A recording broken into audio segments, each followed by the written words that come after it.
your smart mouth, drawing me in and you kicking me out. You've got my head spinning, no kidding, I can't pin you down. What's going on in that beautiful mind?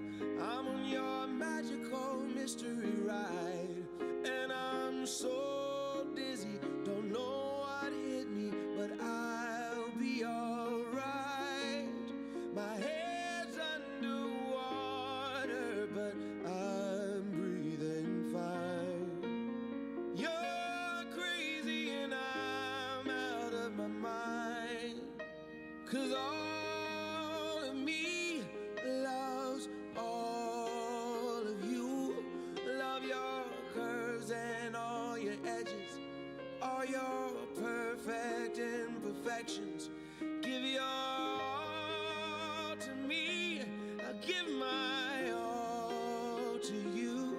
You're my end and my beginning, even.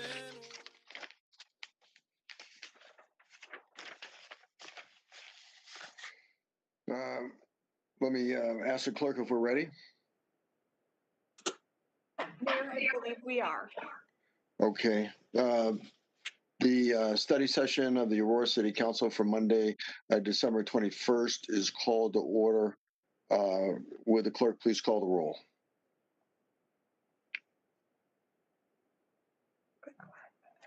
Good. Mayor Kaufman, Here. Mayor Pro Tem Bergen, Here. Councilmember Berzins, Here. Councilmember Combs, Councilmember Combs, I think she's having connection issues. Okay, we'll come back to her.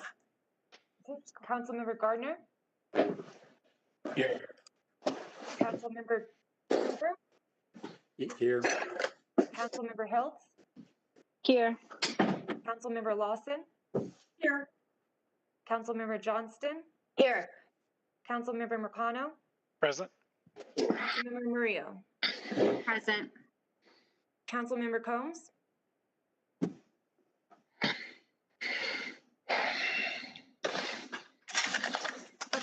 we'll come back to you, Councilmember Combs. Okay. Announcement for the call-in line information.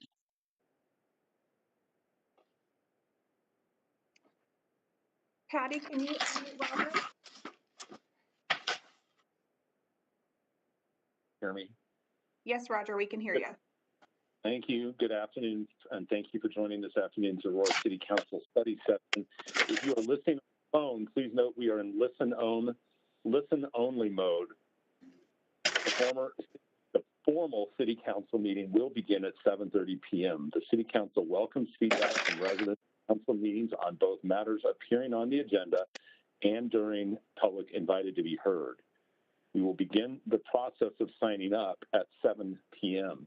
For those watching on Channel 8, please call 855-695-3475. And when connected, and for those that are already listening on the telephone, when you're connected, you can press *3 to get in the queue to speak. You will hear a prompt that you will be connected to an operator confirming that *3 has worked. So press *3 to get in the queue, listen for a prompt, and you'll be connected to an operator as soon as one is available. You can continue to listen to the meeting until the operator comes on and takes your name and the agenda item you want to speak on. And then that operator will place you in the queue. The operator will begin screening those who press *3 at 7 p.m. today. Thank you very much. Thank you. Executive session update. During executive session, we discussed the Everest surface use agreement, I-70 Piccadilly Road interchange, Transport Colorado, and the Chelsea Front Range Air Park annexation. Mayor's update.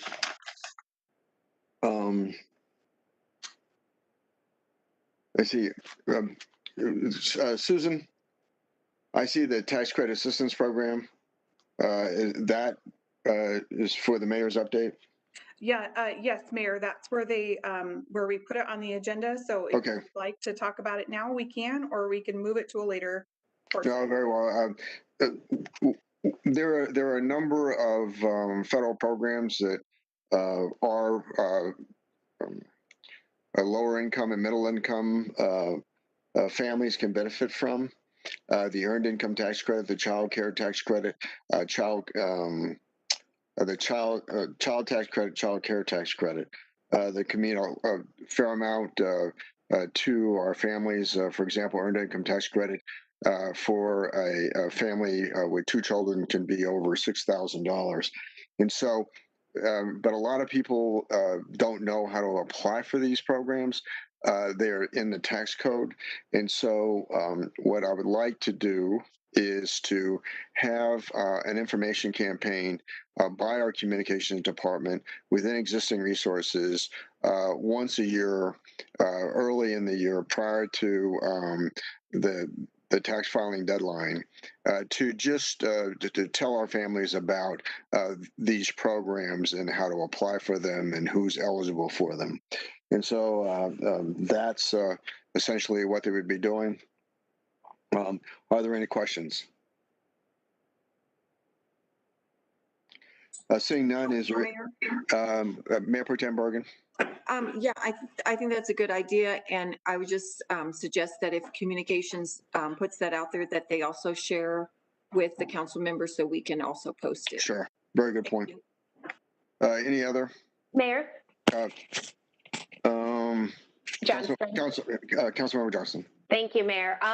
First, I appreciate with your experience and background and knowing that these opportunities are there, having this as an option.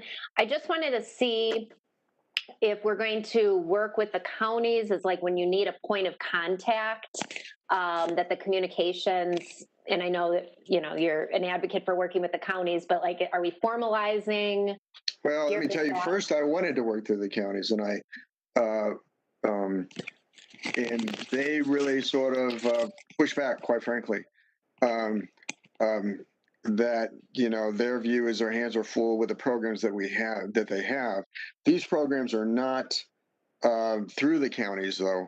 They're they go directly to between the participant, or the applicant, and the IRS. But what my goal was initially was to say, why don't we work jointly? Why don't we have a much greater push, literally, and with the counties and the city, and going out to employers to make sure. And so my idea was much more expansive than this. Let's look at SNAP program. Let's look at all the programs.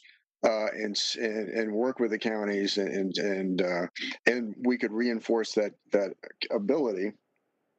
And but they sort of pushed back on that, and so disappointed. And so what I did is I took only the programs that don't go through the counties, that simply go to the federal government, so that they are not doing right now. Okay, may I have a follow-up? Yes. Thank you. And I don't want to put our new chair or continued chair on the spot, but perhaps this could even go with Pfizer, with the Federal State Intergovernmental Relations. I just want to make sure, I know you said it's existing resources, but sometimes we need a little more, or a point person. And again, Chair Lawson, I don't want to put you on the spot, but it just seems like that might be in that realm too, in addition to communications. Mayor, I agree with Councilmember Johnston. Sure. Mayor. No, I think that's great. And I mean, I think we need to do, there's a lot of money on the table that's already been appropriated that our residents are not taking advantage of to help low and moderate income families. And so I think we should do everything we can to facilitate that. And so, so I think in terms of our ability to work with the federal government, I think Pfizer would play a key role in that. We will put it on the agenda, Mayor. Absolutely. that we're Sure. doing that, I will make sure that that happens. Yeah, no, I think that's a great idea. Councilmember Marcano. Thank you, sir. Yeah, I also just want to add that if we are able to, through Pfizer, find a way to gather information on how many folks are actually leaving these and other credits on the table, I think that'd be really beneficial in informing both our approach as a city and the federal government's approach in the future, and making folks know that these options are available to them. And I also want to state that I do support doing this, utilizing existing city resources, but I also want to state that this is not a replacement for, a wage increase. And this is, and that's correct. I did not do this as a substitute for a wage increase. These are programs that are existing that we should take advantage in, irrespective of where the wages are set. Further questions or comments? Okay, we may have there just from Pfizer just usually it'd be hopefully the IRS would be willing to share that information with us in terms of how many Aurora residents are taking advantage of these programs. We may or may not get that information. Sure. Mayor, I make note of the request and what has been mentioned by council members and yourself, and I will make sure I do the follow-up at the Pfizer committee with our other committee members. Okay, then I'd be happy to come before your committee and have that discussion. But I think it's a great idea, and I think it's an important component part of helping families to engage in every way that we can in leveraging these resources. Further questions or comments? Is there any objection to moving item 1? I guess it's item 1B1 forward, tax credit assistance program. Is there any objection? Seeing none, item 1B1 will be moved forward. Item 1C, are there any issue updates? Mayor Burzins. Councilmember Burzins. Thank you. I am late at doing this, and I apologize.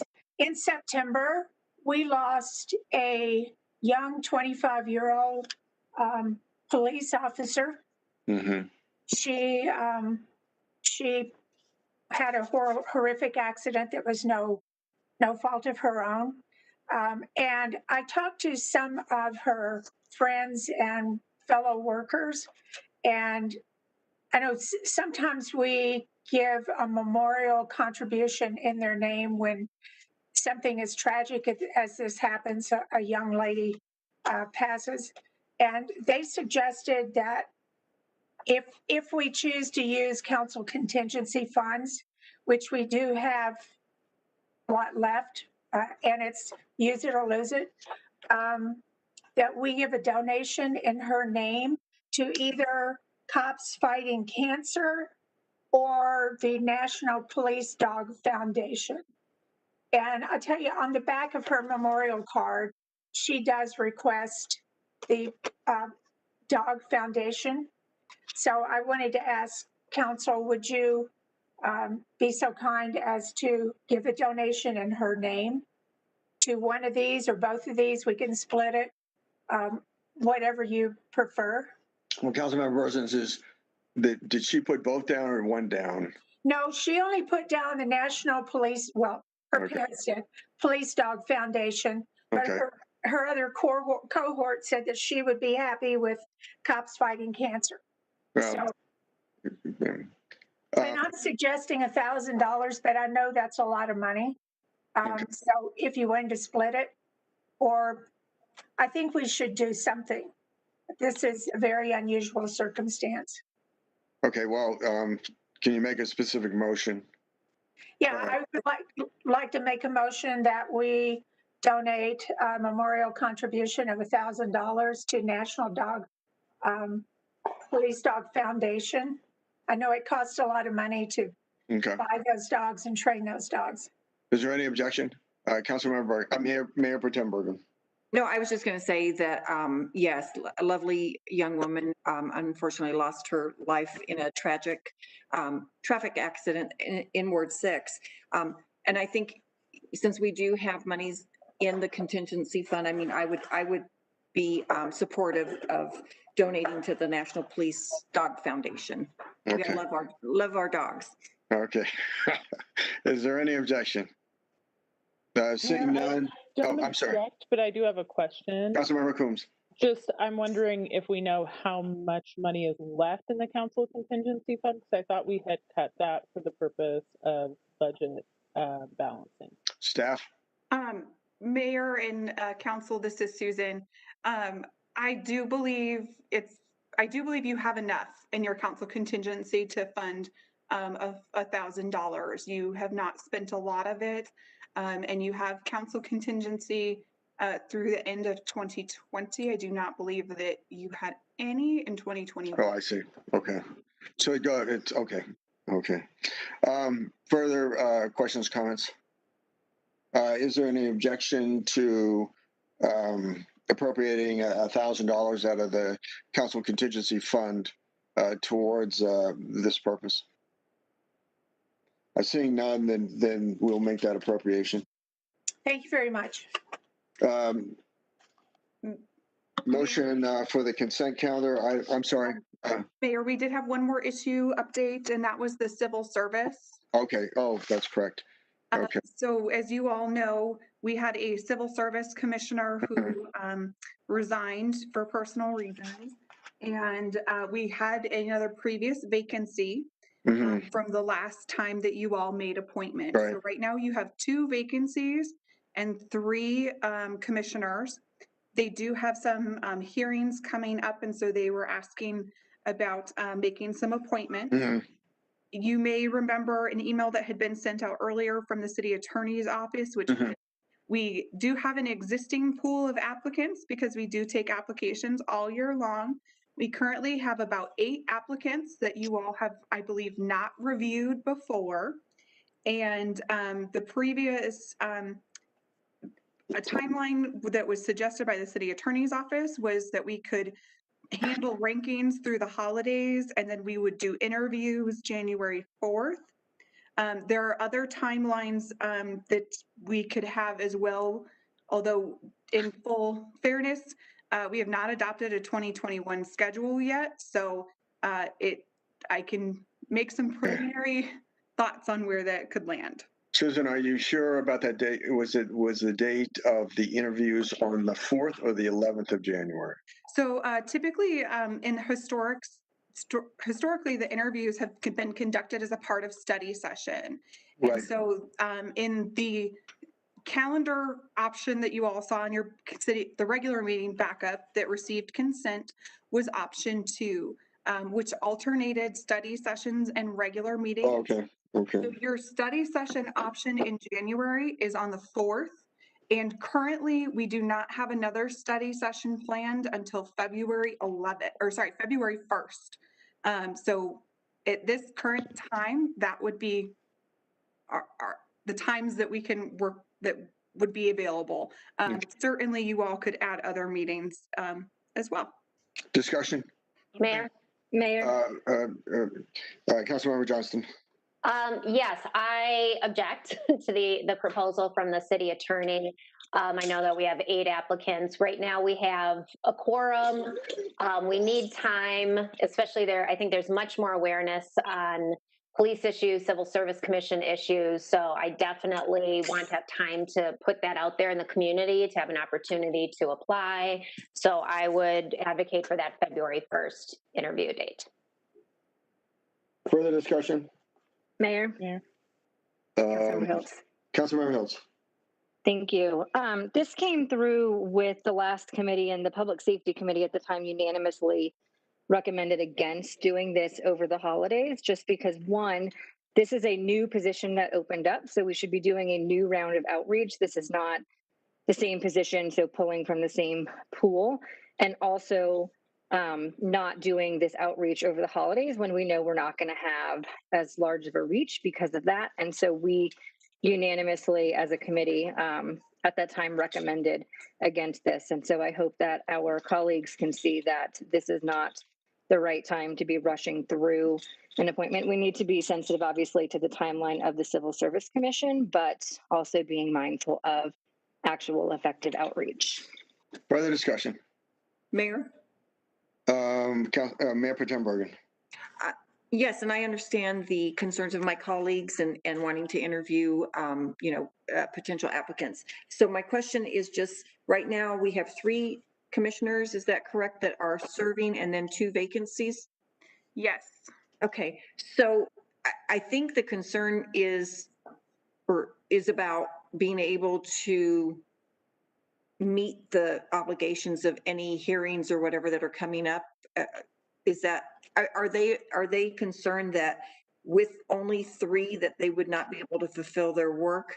So, and if that's the case, is there any possibility of just going through the current applications in one and then interviewing in February? Just throwing that out. I believe their quorum is 3. So assuming that all commissioners were able to attend each meeting, they do have quorum to proceed.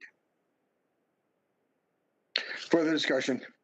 Oh, just one more point. Mayor Pro Tem Bergen. So it's difficult when, normally you have 5, and if someone's absent, you can still have a quorum. So with 3, if anyone for any, God forbid, medical reason or whatever, couldn't make the meeting, they would not be able to perform their duties, right? Yes, if they had a last minute cancellation, they would not have quorum and could not proceed. Further discussion. Mayor? Councilmember Coombs. I just want to echo that I don't think we should be proceeding during the holidays with something that's this big of a focus and an issue to the residents of the city. So I have 2 proposals, I think, and maybe their elements of them are the same. One by Councilmember Johnston and one by Councilmember Hiltz. Are you 2 in agreement on the same date to do the interviews? And do we also need a date to close out applications? This is Councilmember Hiltz. I think that as long as we can get and do the outreach properly after the new year, I'm fine with that February 1st interview date. Okay, Councilmember Johnston. Yes, and especially if that's gone through the Public Safety Committee with those concerns. So yes, February 1st, I'm still good. February 1st to do the interview? To be clear, this did not go through the Public Safety Committee. It was just an email that was sent to me with our city attorney recommending that we do it on the 4th after we had shared some concerns. And so the mayor reached out per my request to have that conversation. So I appreciate that. Do we, don't we need a date to close out? I mean, we have a date for the interviews, but don't we need a date to close out applications? Mayor, if I might jump in here. So if we were to hold interviews on the 1st, just with the backup, if we were holding them on February 1st with all the backup materials and publication deadlines, there are 2 potential timelines that we could run with. One is a sort of more optimal timeline where we would take applications through January 14th. You all would have until the 18th to do your rankings. We would be publishing the packet on January 26th for the meeting on February 1st. Okay. There's a second tighter timeline that I've kind of drafted. I want to emphasize, though, it maximizes the amount of time people would have to turn in an application. It minimizes your time to do the rankings, and it minimizes staff time to process the paperwork element. So, well, let me ask the council. Is there any objection to the proposal that we just had in terms of the timeline? I just a question again. Mayor Pro Tem Bergen. I'm fine. My concern, and maybe somebody can answer what is going to be in January. Like, if there is an absence, what does that do if they can't meet? If they don't have a quorum and they cannot meet, how does that impact the city? So I don't know if there's ever any, like, you have appoint someone temporarily, or if that's ever been done. Mayor Pro Tem, I can try to answer your question.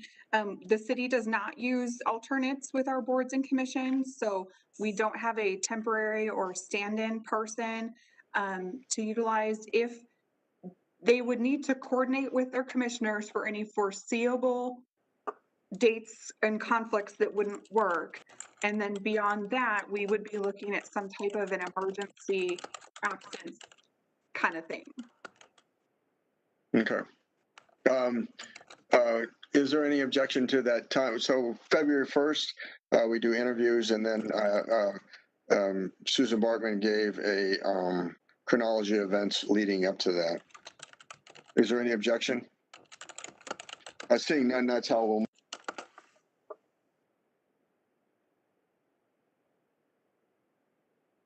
Mayor, you're muted.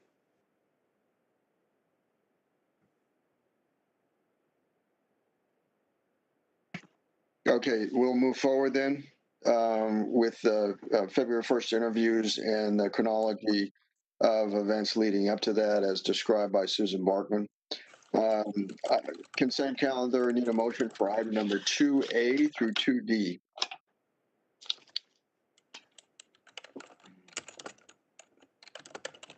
Mayor. So moved. Is moved by Councilmember Carno, second by Councilmember Coombs to move forward item number 2A through 2D of the consent calendar. Item number 3A. Would the clerk please read the title to item number 3A?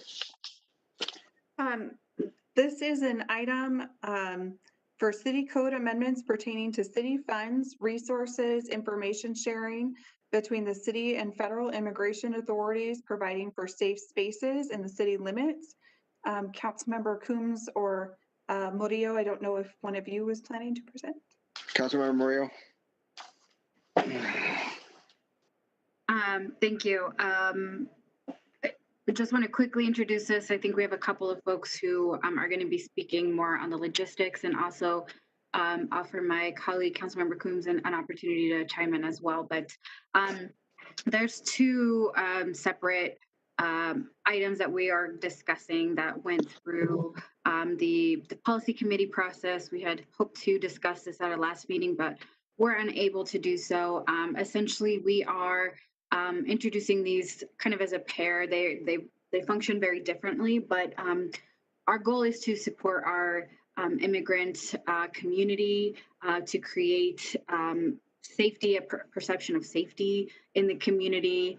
When it comes to the item 3A, that's really our goal, is to add clarity, direction, and to provide for assurance of safe spaces for city buildings, for our community members to access. And then the second policy is how do we ensure that we have representation for our immigrant community, especially in these trying times. So I will stop there and see if Councilmember Coombs wants to chime in and add anything to that introduction. If not, we'll hand it off to staff to take it away. Yeah, I mean, I agree with Councilmember Murillo. Sorry, if we could focus on item number 3A first. Thank you. Yep, that's what I was about to talk about. So I agree with Councilmember Murillo that it's really important that people in our community know that when they are living here, working, contributing, that they know that they can be safe, and that they can access city services and city programs. And so I want to make sure that people are able to do that. And so that's really the intent of these ordinances, as well as to clarify policies that we already have in place as a city. Much of what's proposed here is departmental policy among different departments. So we just want to formalize and codify those practices that we already engage in as a city. Is there a staff presentation? Or is staff just available for questions?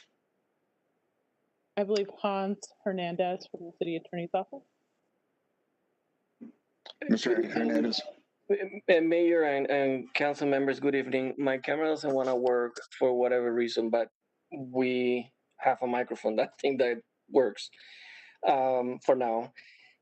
We have also Arash Shahanian, which is the Director of Policy and Civil Rights Litigation for the Mayor Law Office as well. And I guess we're open for question. See anybody has any questions regarding this ordinance. Well, first question is this codifying policy, or does this go beyond existing policy? Actually, Mayor, do you mind if I chime in? Hans, I thought we were going to get a brief presentation from Arash just to kind of go through the nuts and bolts on this before opening it up for questions. I know, and just for everyone's information, we had a staff changeover.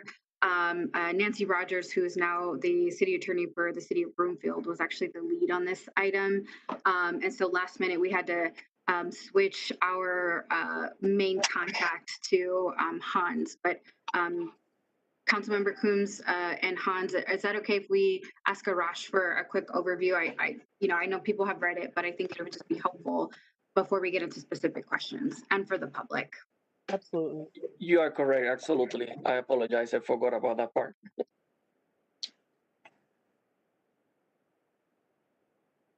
Good evening. Mayor, is it okay for me to speak, and can you hear me? Sure.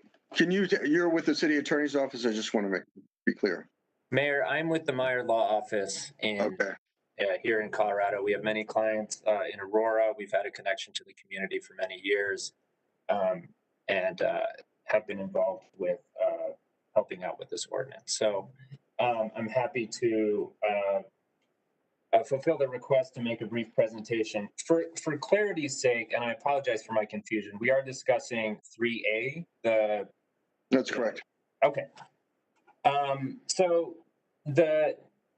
And I will just give a brief overview by walking through the ordinance. So the first section is a limitation on use of city funds and resources. So the general limitation of prohibition is that no city funds or resources shall be used to assist in the enforcement of federal immigration laws. And then there are some examples that are listed. And one is, the first one is assistance with investigation, detention, or arrest relating to violations of civil federal immigration law.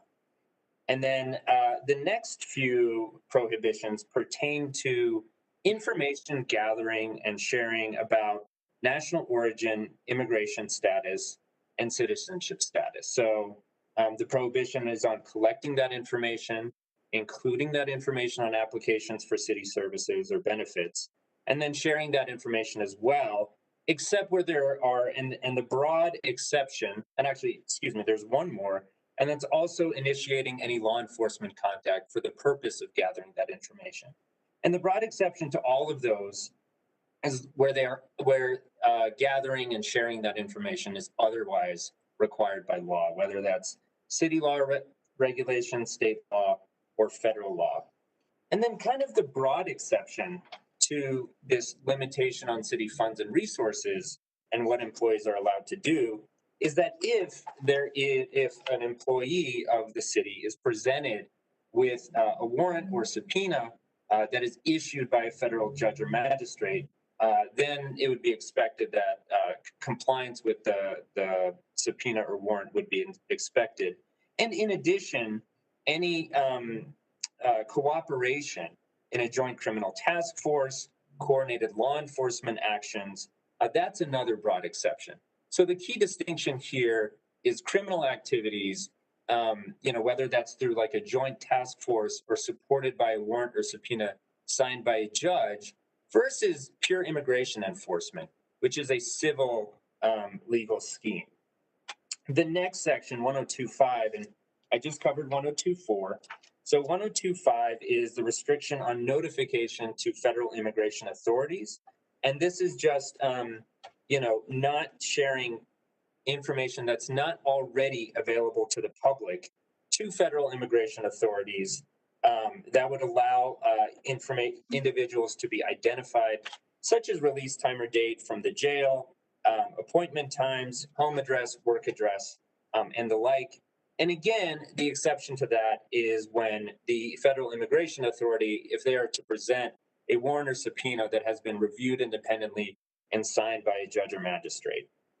The next section, 1026, creates safe spaces within the city of Aurora. So buildings or facilities belonging to the city that are open to the public for the provision of any city program or service. And it says that employees and contractors are not cannot allow federal immigration authorities there to do immigration enforcement. So it's a creation of safe spaces where people can come access city services and benefits without fear of being subject to immigration enforcement. Of course, if they are there for some kind of meeting, if federal immigration authorities are there for some kind of meeting with city personnel, then they can enter. It's just that if they're there to conduct enforcement against individuals, then that's what's prohibited. And then as part of that, the safe spaces language is included also in city contractors, in city contracts with folks who are offering services to the public through a contract with the city of Aurora. And then the last prohibition is a prohibition on agreement with federal immigration authorities. So 3 specific types are what's known as a 287G agreement, which is essentially where local law enforcement are trained and deputized to essentially act as ICE agents and conduct immigration enforcement. Aurora currently does not have that kind of agreement, but this would codify that prohibition. The other, also Aurora doesn't have, it's what's known as an intergovernmental services agreement, or an IGSA, which is where essentially local authorities rent out jail space for ICE to use to hold immigrant detainees. Again, no agreement there, but it would be codified here. And then the third type of agreement is what's called a basic ordering agreement, something that is kind of a different version of a 287G agreement that has become more prominent in places like Florida, is where we're seeing that a lot. And then just more generally, no type of agreement between the city of Aurora and federal immigration authorities to collect the kind of information that's already prohibited, national origin, immigration status, citizenship, and share that information unless that's otherwise required by law. So that is the overview of the ordinance, and I'm happy to take any questions.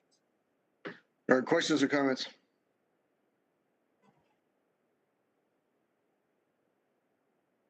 Chief Wilson, are you here? Hey, sir, can you hear me? Yes. Okay. Can you?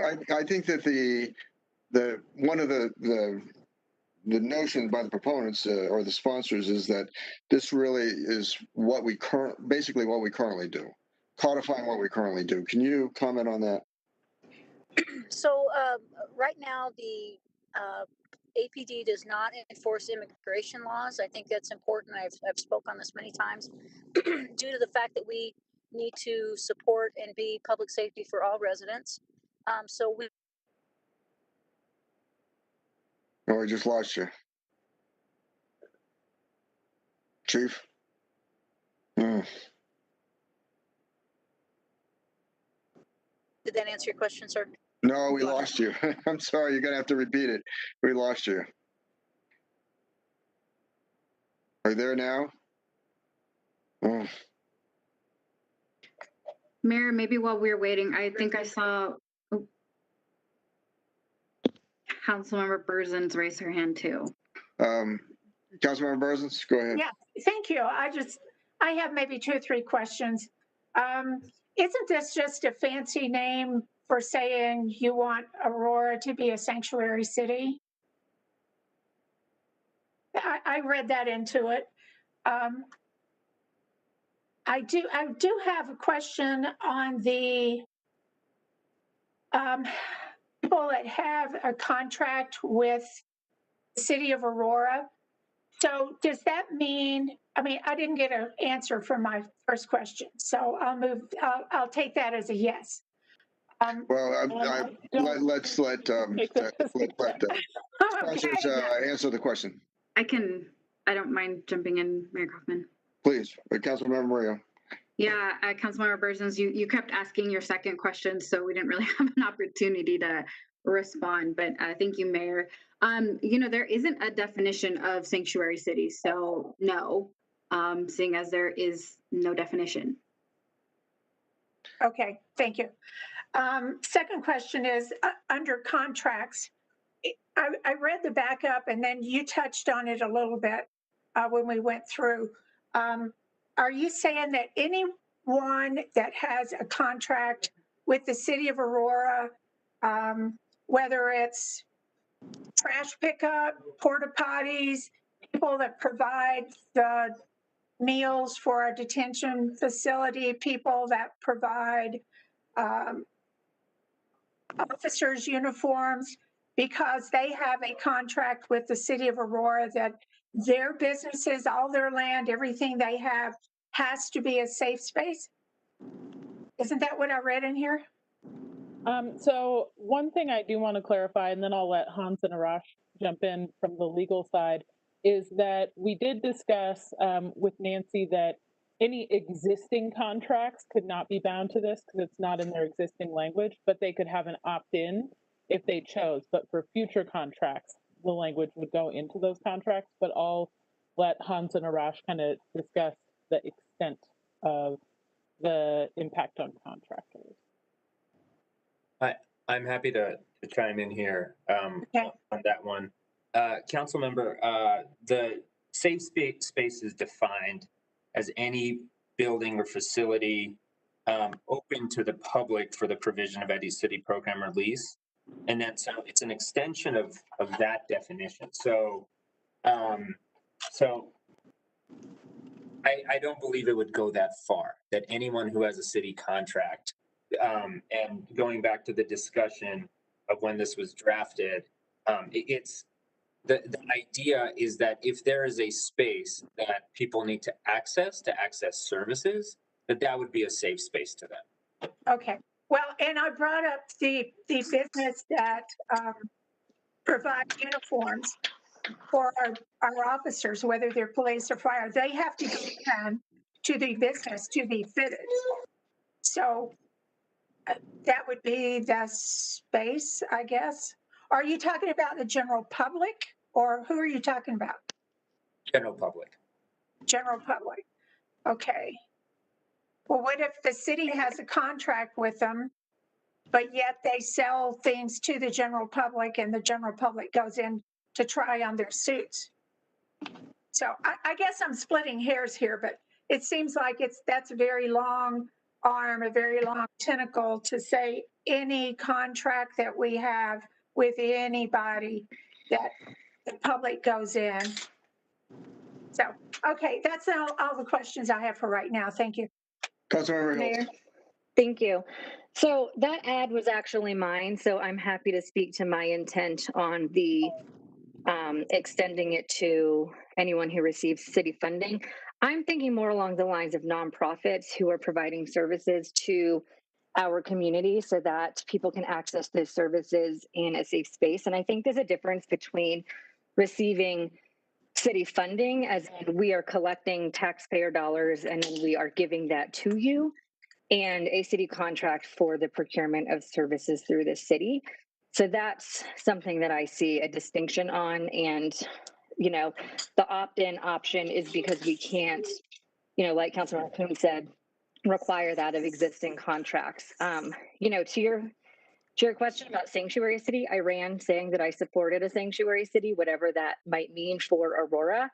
Obviously this is not my item, so I won't speak to their intent, but I think there's a lot more that we could be doing. And so I think this is an extremely reasonable, first step. So.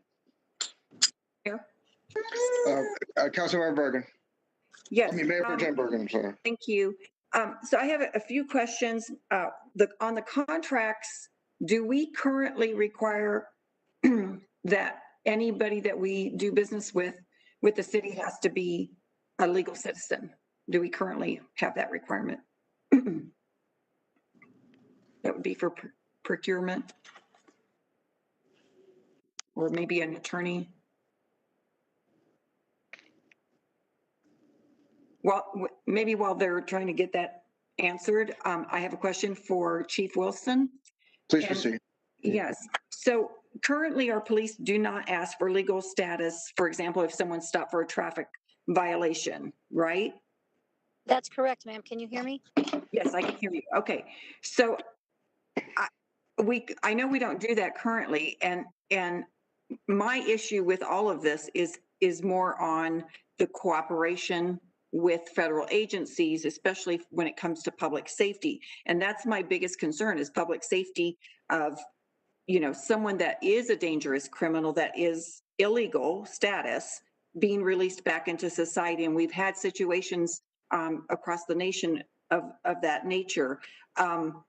Would you be able to, under this is law before I think we have a resolution or something, but under this ordinance, would you be able to cooperate in that situation, Chief? So we would look at case by cases. If a crime has been committed, we're going to act upon probable cause to arrest that individual regardless of their immigration status. And so that's what we would continue under that same protocol, ma'am, if you will. Now, if ICE was to reach out to us and let us know that they're doing a sweep or something of that nature, we would be notified, obviously, that there is someone that was wanted, say on a warrant for violent crime or something of that nature. Right, but the way I read the ordinance, I think it ties our hands to not be able to necessarily cooperate under those circumstances. That's how I view it.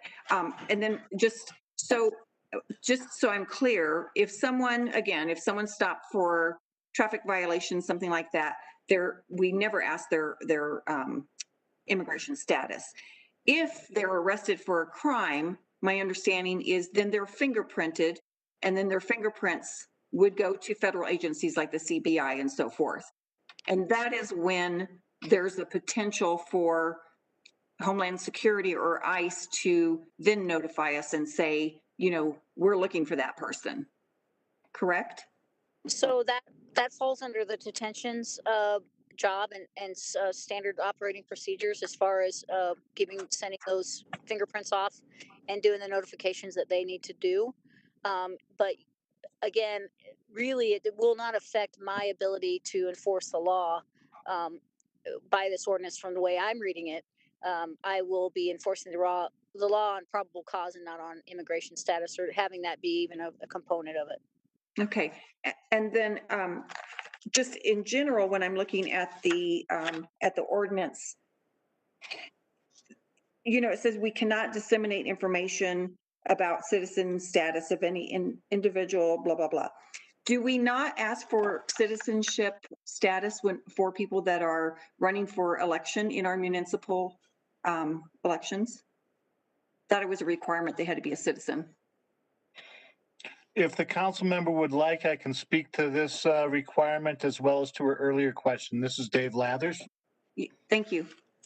Yes, council member, to your most recent question, the city has not been concerned with citizenship when running for election so much as a residency within the city.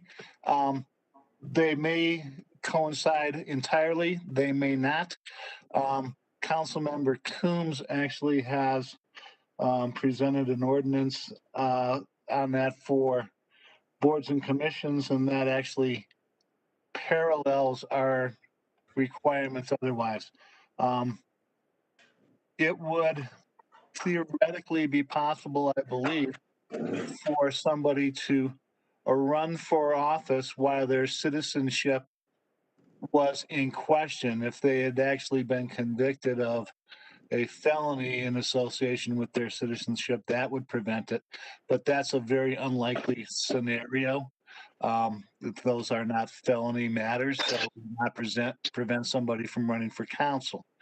As to your first, I'm sorry, can I ask a clarifying question there? Isn't it a requirement that someone be a registered voter in order to run for office? It is a requirement that somebody be a registered voter, which would imply citizenship through the back door directly. I don't opine on somebody could become registered without being a citizen. That is a function of the county clerks and recorders to determine. I believe it would be an impossibility. So citizenship is probably required to establish that. But, you know, can I guarantee 100% the voter rolls? No. But yeah, I believe that citizenship and residency for council for elected office is nearly 100% aligned, 99.999%. Less so for boards and commission purposes. Sorry to interrupt, but if you run for office, for city council position, you have to be a registered voter, which means you are a citizen. That is a requirement. For all practical purposes, you're right. I'm just not necessarily sure that that's 100%. I think that's as close to 100% correct as you can get, but I'm trying to keep open the possibility that there might be some way to become a registered elector without being a citizen. And can I finish? Or yeah, I was just going to add a clarifying point if that could help. Which is just that I believe, regardless of what the requirements are for running for office, I believe that is where the exception would kick in, the except otherwise required by city, state, or federal law. So that would be one of those instances where that information can be collected. In D. Okay, thank you. And I apologize, council member, if I was making a rhetorical point, is because I'm an attorney and I couldn't help myself. No problem. As a practical matter, as I say, it's 99.999% correct. So I apologize for that. Thank you for restraining me. You know, the attorneys, we have those. So as to your first question, you asked what is currently in our contracts. Currently in all our contracts are provisions that our contractors, vendors, suppliers, professionals, however they designate themselves, comply with all laws of the city, state, and federal government. So whatever laws are currently out there, they have to comply with. And that would imply complying with immigration status matters as well. Right, so that's my concern is that application under the I-9 program, that is something that they currently have to comply with. Okay. Council member Murillo has a proposal that she's been working on, I know, to ameliorate some of the language associated with that, which is to illegal immigrants, to change that to something less inflammatory. So on the contracts, if they have to comply with city, state, and federal laws, then that other than, you know, I-9 where they legally could obviously work in the United States, then I guess I read this ordinance as creating an issue for those people that we contract with. And then somebody said something about, you know, not defining sanctuary city. And I think from what I've read, it's basically the designation given to cities that do not cooperate with federal agencies. That's how I look at it.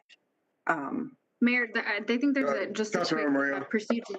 Thank you. Sorry, I don't mean to cut you off, Councilmember Bergen. I'm just sharing that I think some folks saying that the web stream has crashed. So just as an FYI, I know we've just gone back and forth on that, but just letting everyone know. Also, I feel like we've gone on a bit of a tangent.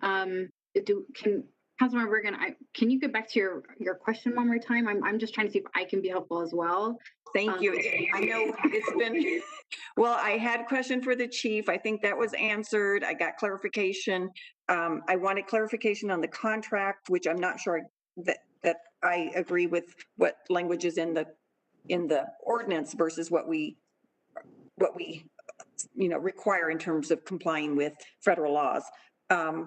And then I got my election question answered.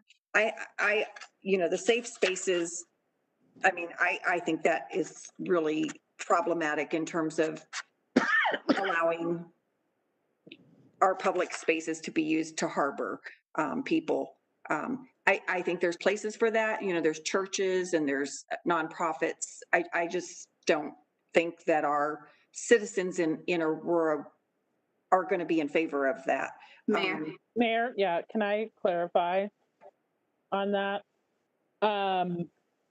People being able to pay their water bills without fear of being thrown in the geo detention facility, I think is a pretty reasonable thing for us to protect as a city, as well as being able to access services at the recreation center, as well as being able to attend public hearings before the city. And I'll let Councilmember Murillo jump in on what she was going to clarify.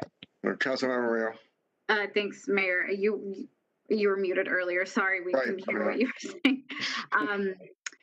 My comment is that this isn't, and maybe we could get an attorney opinion on what the safe spaces is. Our intent, kind of collaborating, was exactly as Councilmember Coombs mentioned. Our goal is to create a sense of removing fear from doing basic functions like paying water bills, going to appearing before any request of the city in a city space, so that there isn't the fear of complying with that. Wanted to see if Arash or Hans wanted to jump in on any further clarification on the safe spaces piece, on especially on the harboring piece. Can you talk a little bit more on that? I think Councilmember Hiltz actually provided a good clarification. Mayor Pro Tem, I think you were referring to certain spaces that the federal government has, in an informal memorandum, recognized as sensitive locations. So churches, schools, although it has been conducting arrests outside of school sometimes when parents are picking up their children or dropping them off. So there are certain spaces that have been recognized as sensitive locations, but all that is an ICE internal memorandum. And I think the intent here is that as a local government, the goal is to provide safe spaces that all residents of Aurora can access services and benefits. And so I don't know what other additional clarification I could provide. I was curious as to your follow-up comment, Mayor Pro Tem, about the conflict between city contractors complying with federal law. Excuse me, I'm so sorry to interrupt, but I'm getting messages even from reporters that we're meeting in secret now because of what Councilmember Murillo had said about the WebEx crashing. Susan Barkman. Yes, Mayor. Communications is working to fix it. It is being streamed on YouTube. While the problem is being fixed, I don't know what YouTube link that is. Let me see if I can find that, and then I will put that in the chat as well. Well, I almost wonder if we should take do you need a recess to work on this?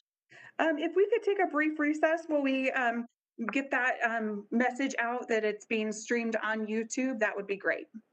The time is now 5:28 p.m. How much time do you need? If you could give us about 10 minutes, that'd be great. Okay, the time is now 5:29. We will reconvene at 5:40 p.m. Thank you. The council is now in recess.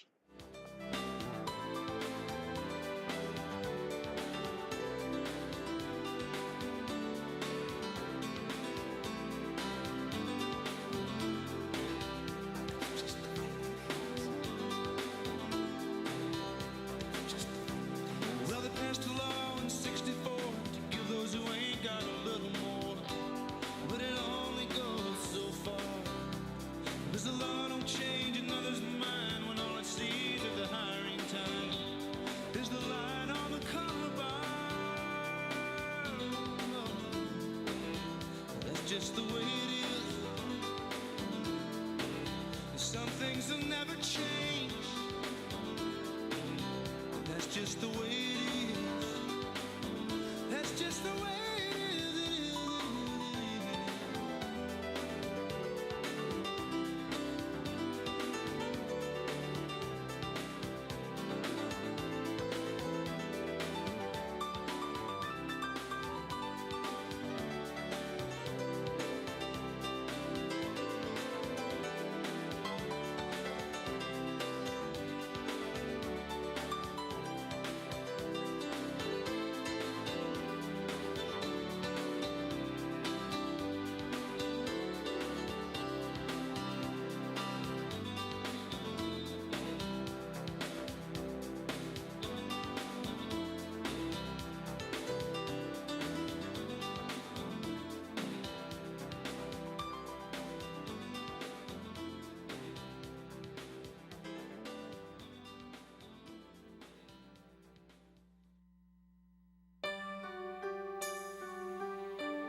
and everything that you do. I don't really need to look very much further. I don't want to have to go where you don't follow. I won't hold it back again. This passion inside can't run from myself. There's nowhere to hide. But don't make me close one more door. I don't want to hurt anymore. Stay in my arms if you dare. Must I imagine you there? Don't walk away from me. I have nothing, nothing, nothing if I don't have you.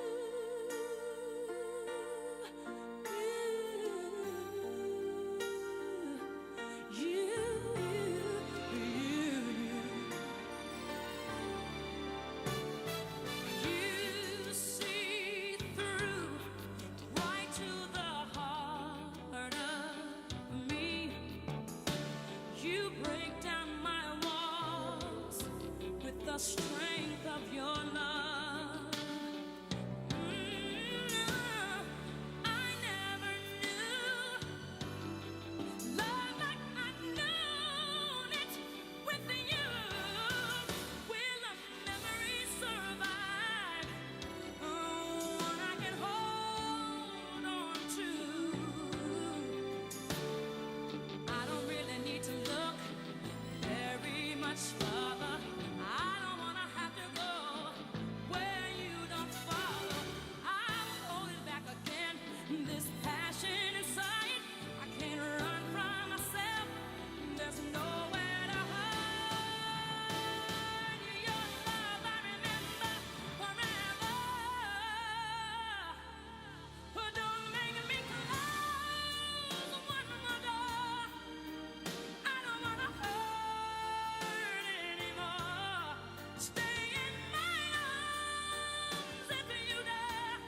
Or must I imagine you there? Don't walk away from me. I have nothing, nothing, nothing.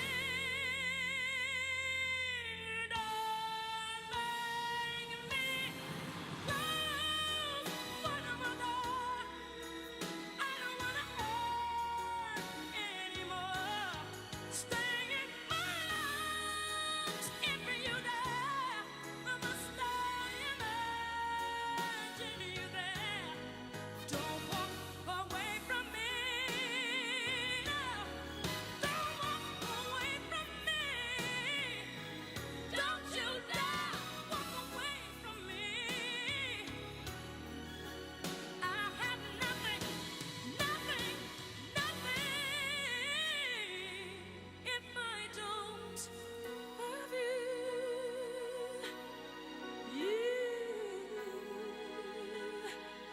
If I don't have you. Oh.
I know that's a good place to start.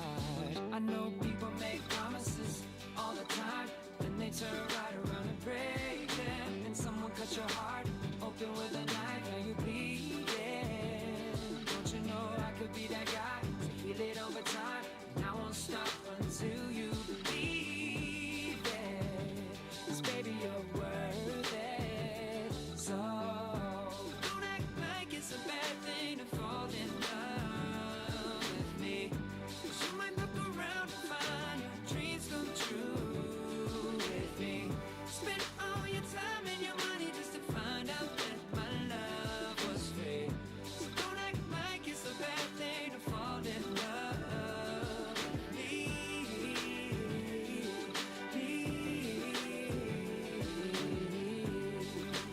It's not a bad thing to fall in love with me.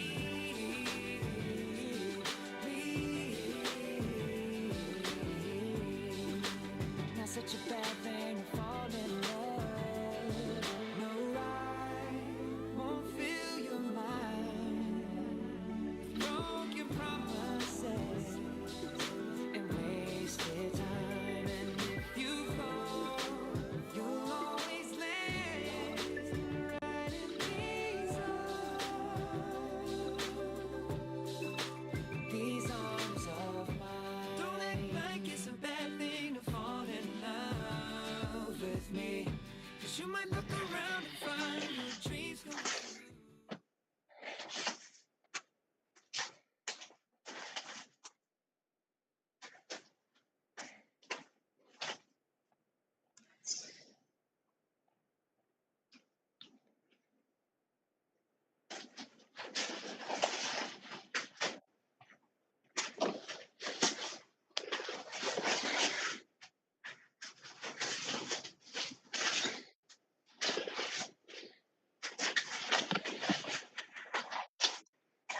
The study session of December 21st for the Aurora City Council is now called back into session. Mayor, if I may, really quick, just give an update. The communication staff is working with our outside contractors, which is where the problem is residing. So if you all still get questions, please direct folks to the YouTube channel for the Aurora channel, and we'll continue to stream it there. We are sharing that message on social media as well. If you would like to take a second and retweet or share that for us. Okay. Helpful. Okay. Discussion will resume on item number 3A. Councilmember Johnson. Mayor, real quick, can I make a clarification? Please. This came over in the chat from our attorney Lathers. Section 54-31 of the city code does require a candidate for municipal office to be a United States citizen in addition to a registered elector and 1-year resident of the city. Very well. Okay. Yeah, Mayor, sorry. I'm sorry. You go ahead, Arash. I was just then going to say that given where that occurred in the discussion, that would seem to fall squarely in the exception where there's a other requirement in a city ordinance that citizenship information be collected. Further discussion. Councilmember Lawson. Councilmember Lawson. Sorry, Mayor. I have a question for Hans and actually Dan, possibly. So one of my concerns that I even brought up at the Public Safety Committee meeting was regarding 102-4 sub 4. This is regarding city employees. So in that section where I'm really struggling, and I have a two-part question. So if you allow me to do that, I would be grateful. It says these prohibitions extend to city officers or employees while off duty. So a city officer or employee will not share, disseminate, or notify outside person, agency, or actor, etc. When this information has been gained during the course of one's job duties. So my scenario is this. I understand if you have a city employee who is, for example, just at the library and they're outside of their realm of, I know once you're a city employee, you're always a city employee. But if they're at the library and someone does this, I guess number one, they can probably do it anonymously. But if they are caught, someone does this, then they would be coming up for either corrective action or being fired, or possibly any other legal ramifications based on this ordinance. Is that correct? Councilmember Lawson, this is Hans. I think I understand your scenario. The first premise is that the information obtained by the employee is information that was obtained under the guise of working for the city. So that's the intent of the ordinance. So it's something that you acquired not because you were Googling and doing things in the internet on your own time. It's information that you obtain as a city employee. The intent of the ordinance is to prevent that employee from taking that information that was obtained while conducting business for the city outside of the city and pass it along to other immigration officials or things of that nature. It would be similar to if we have some form of, let's say, trade secret or for example, our own password. We're not supposed to take our password outside of the city and share it with somebody else. So I think that's the intent of the ordinance. And I remember discussing this with Nancy Rogers. We put in there a section indicating that the general penalty doesn't apply. So we don't have to prosecute somebody in municipal court. This will bring disciplinary actions towards the employee. It doesn't have to necessarily start with firing or anything like that. It could be progressive. It would be something that will be handled more on the HR side. This is not going to be something that will open a criminal investigation unless there is something criminal about the way that the person obtained information, which that would be a whole totally different matter. Okay. Can I just ask a follow-up question? Yes, Councilmember Lawson. So my second question, and thank you for clarifying that section. My second question is, as elected leaders, we are elected by the people. However, we get paid by a salary that's within our budget. So I kind of see us as city employees as well.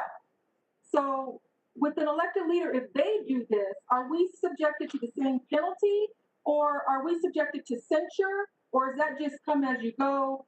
Because I'm not saying anybody on council would do this, but you never know what people may do, elected leaders in the future, whatever. But if that happens with an elected official, and then how is that applicable? Are we to censure, jail time? What's the penalty for an elected official who actually does get city money? I mean, it's taxpayer dollars. We're getting it out of the budget. So I kind of put it relatable to actually being kind of a city employee as well.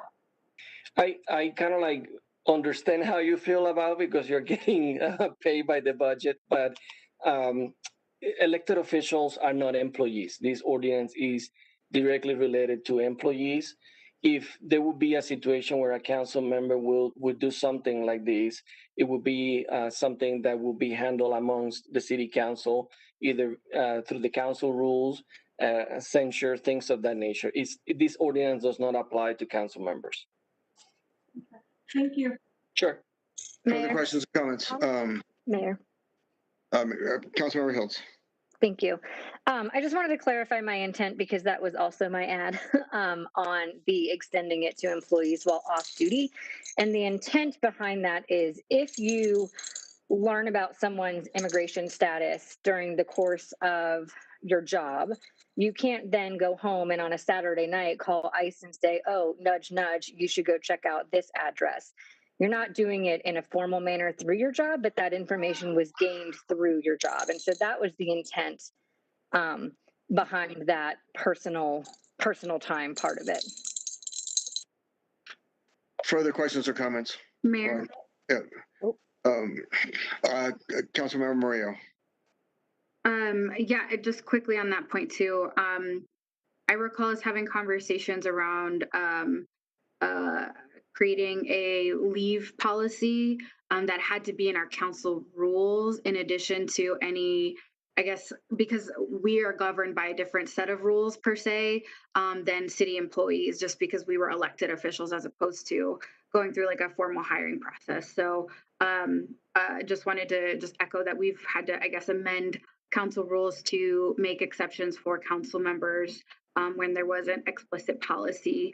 I think around, I think we were talking about maternity leave as well. So I'm wondering, to add to Councilmember Lawson's questions, would we have to, could we and would we have to amend our council rules if we wanted that to apply to council members?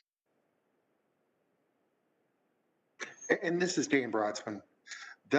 Again, the voters elect you. So there's nothing that you can put into place to remove another council member. Okay. City or Mayor, Councilmember Coombs. just as a follow-up to that for the city attorney, would that be an instance where if this was in rules and someone did it, that action would be censurable? And yes, it would be. You could make it, that is the ultimate of what council can do, is simply censure another council member. Further questions or comments? Mayor Dave Gruber. Councilmember Gruber. Yeah, I think that there's a few points I want to bring up. The first one is that, you know, this is by definition a sanctuary city, and looking it up, there are many definitions. One says a city in which the local government and police protect undocumented immigrants and refugees from deportation by federal officials.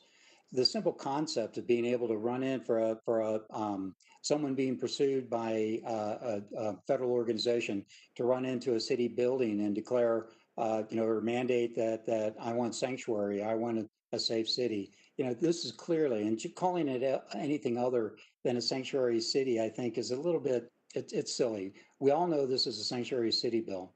Now, having said that, I've invited the director of the Immigration and Customs Enforcement Agency to listen, and I'd like to ask him a few questions. We've had a Denver lawyer who wrote a Denver law that we're trying to make a city of Aurora law, but I'd like to ask my guest a few questions, if you don't mind.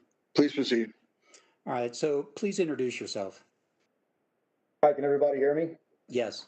Okay, hi, my name is John Fabricatori. I'm the Field Office Director for Immigration and Customs Enforcement Removal Operations, and my area of responsibility covers Colorado and Wyoming. I've been a federal employee and federal law enforcement officer for 25 years. I'm also a United States Air Force veteran, and my total federal service this March will be 30 years. I've worked for numerous presidents, will be going on my 6th presidential administration. As a side note, I'm an Aurora resident, and I've lived in the Aurora area for nearly 20 years. I'm here to answer any questions you may have concerning how Enforcement and Removal Operations conducts law enforcement operations in the Aurora City. Okay, so Director Fabricatori, if I could, I understand there's a federal law that allows immigration and customs enforcement officers to arrest without warrants. Could you describe that to us?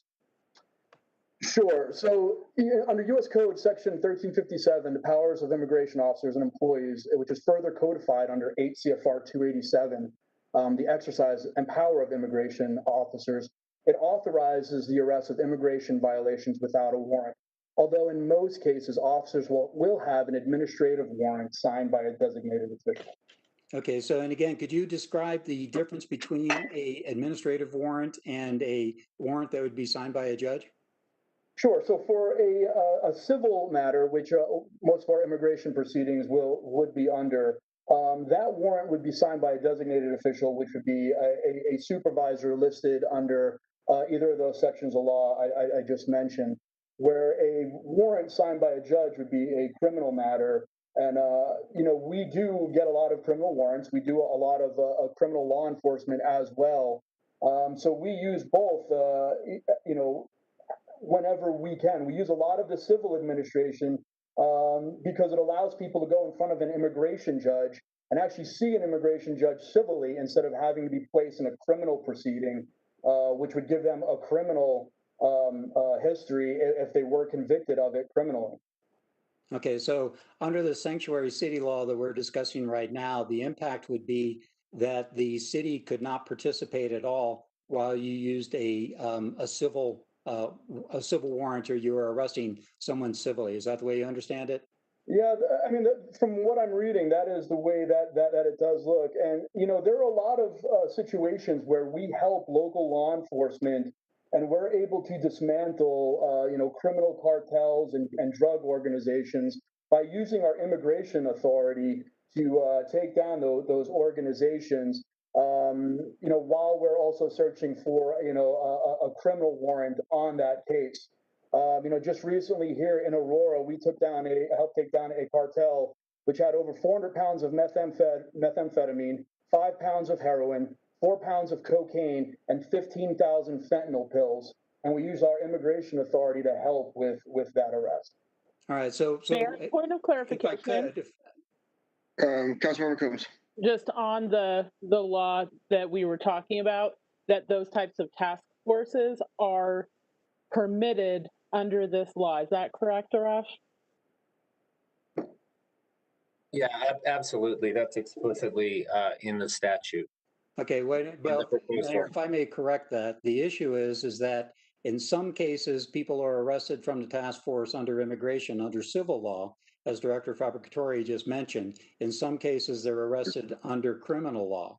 So what this would mean, and the specific wording says that the city of Aurora would not be able to participate in any civil law type of pursuit, which again would eliminate the Immigration and Customs Enforcement to be able to use those civil law powers. Now, if I could go on, Director Fabricatori, could you describe the typical person your organization pursues? Sure. Normally I think right now about 89% of the people that we have in custody at our detention center have criminal convictions currently. We go after committed or convicted felons. We go after Interpol warrants, which we do quite a bit of actually in the state of Colorado. So those are warrants that are international warrants from other countries. Just recently, we were able to capture 2 people wanted for homicide and a person wanted for fraud out of Korea. We go after deportation cases in which criminal aliens were previously removed. 30% of the cases that the U.S. Attorney's Office currently does here in the state of Colorado are those re-entered criminal aggravated felon cases. So let me go a little bit deeper into the other issue, because as I mentioned earlier, the proposed ordinance will make it a crime for an Aurora police officer to coordinate with your organization with regards to civil issues on any resident in Aurora. You had mentioned— Mayor, point of clarification. Arash, would you mind? Yeah, that is incorrect. And in fact, again, explicitly, repeatedly in the proposed ordinance, it says that the general penalty does not apply to violations, and the whole purpose behind that was not to make it a crime, but rather subject violators to employee discipline. Okay, so if we hear some misinformation, I think we're going to have to correct the record real time. Okay, let's not interrupt though. Councilmember Gruber, please continue. Right, so instead of it being a crime, the police officers will be disciplined. Under law, the police officers will be disciplined if they coordinate with your organization with regards to a resident in Aurora. Could you describe the consequence of that law? Yeah, I mean, it would definitely, it hurts the community. Like if we're going after an Interpol warrant and we're seeking information, we would go after that civilly first so that we could try to get this person in custody while we're trying to obtain an Interpol warrant, which is called a provisional arrest warrant and takes a lot of time to obtain. But if we know someone's in the community that's wanted on a homicide, we could arrest that person civilly for an immigration violation and bring them into custody while that provisional arrest warrant is being sought. So we would use our civil arrest authority to protect the community and get somebody that's committed a homicide in another country. So our authority allows us a very unique ability to be able to arrest people, especially criminal aliens, which we target, before being able to get that warrant. And it's very useful in cases where we have a massive amount of heroin being sold in the community right now, and we're able to go and disrupt that heroin sale by going in and arresting people that are selling heroin, but using our civil immigration authority to do so and remove that person from the community and keep those kind of drugs from being sold. Okay, yeah, I have a question for Mr. Fabricatori on that. Is there anything that prevents you from sharing information about people that you know to be committing crimes with the Aurora Police Department? We share as much information as we are allowed to with many of the sheriff's departments and police departments. Years ago, our relationships were much better before some of these laws came into effect. And look, let me be explicitly clear. We protect the immigrant community. We want there to be immigrants. That's what ICE is for. People come into our custody and actually get status after they're in our custody. Almost close to 80% of the people that go in front of an immigration judge derive some sort of benefit. So, you know, when we arrest somebody and put them in front of an immigration judge, it doesn't mean that they're going to be deported. It does put them in front of an immigration judge, and an immigration judge can give them cancellation of removal, and they would be allowed to stay in this country legally. Our job is to enforce the immigration law. We've tried to work with local police departments as much as we can so we can get criminal aliens off the street, those people who are dealing with drugs, sex trafficking. Sex trafficking is a huge thing. We're able to go into sex trafficking and disrupt those organizations by using our unique immigration authority to disrupt the organization before people can actually get a criminal warrant. So I think it's very important that we can go in and shut down an organization like that a lot faster than if they were trying to seek a criminal warrant, and we could protect the community faster by doing that. My fear is that we would not be able to work with Aurora PD in those cases because we would be going after that organization civilly first. Let me ask you a question, and that is that I've read stories about Denver going out of its way not to cooperate with ICE, and that, and this is out of the Denver Post, so it's you know, saying anything about the Denver Post, but it's not from government documents. It's just from Denver Post stories where they've reported about Denver going out of its way not to cooperate with ICE, and some individual lost their life as a result of that. And of course, we have one individual, former city council member, that was injured. I wonder if you could comment on those cases, if you're aware of them. Yes, I am, and actually I have the case in front of me on the assault on the Highline Canal. There was also recently out of Denver a release in which an illegal alien was released 5 times, was able to get back into the community and stabbed a judge multiple times in Denver. Wound up breaking into the judge's home, stabbing him, and we were able to arrest.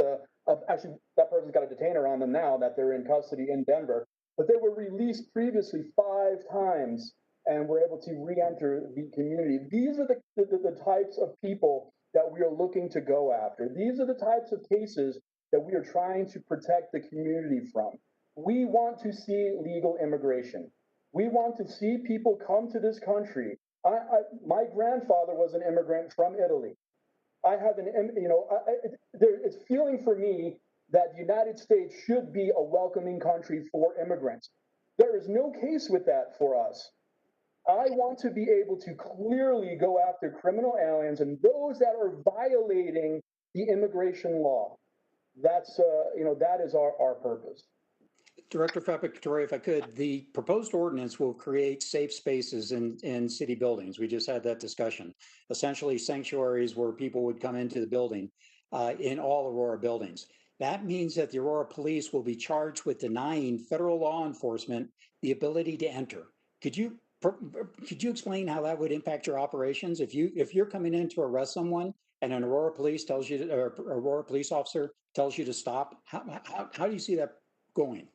Yeah, and especially because they don't know who we're going after. I mean, unless we're able to coordinate them with them in the beginning, they don't know if we're going after, say, a war crimes criminal, which we have arrested one here in Aurora, a Gambian who has tortured thousands of people over in the Gambia.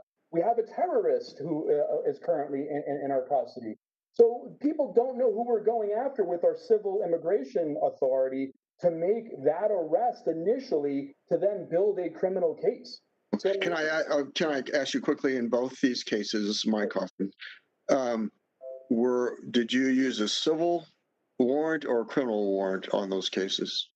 The two that you just mentioned. Yeah, initially we use civil immigration authority to build a case, and then use criminal authority to get the indictment. So with the case of the Gambian, he actually had entered the country with a visa. He was actually legally here first. He had entered as a bodyguard from the previous Gambian administration. There was an overthrow of that administration. He wound up losing his status here when we found out that he was wanted for war crimes.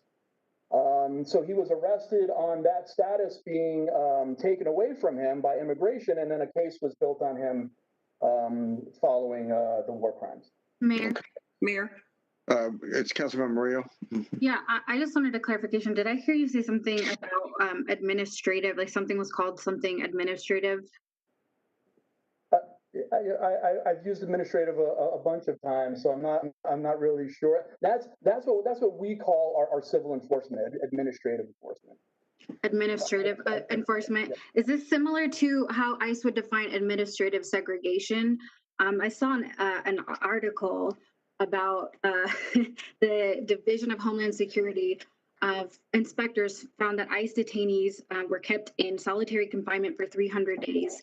And that was, quote, administrative segregation. So I don't know, when I hear the word administrative, that sounds like there's a lot of discretion and ICE's ability to define that. And we often hear, as you know, we have the GEO facility here of inhumane treatment of our immigrants who are in detention. And we're talking about kind of the present climate and how we are treating folks. And so when I hear kind of the stories of how ICE is here to protect immigrants, it just feels like crocodile tears, right? We have documentation upon documentation of how people in ICE custody aren't treated with dignity as humans. So I don't know. I was hoping you could clarify that a little bit, because I'm hearing some kind of mixed opinions. Of course, you have your own on what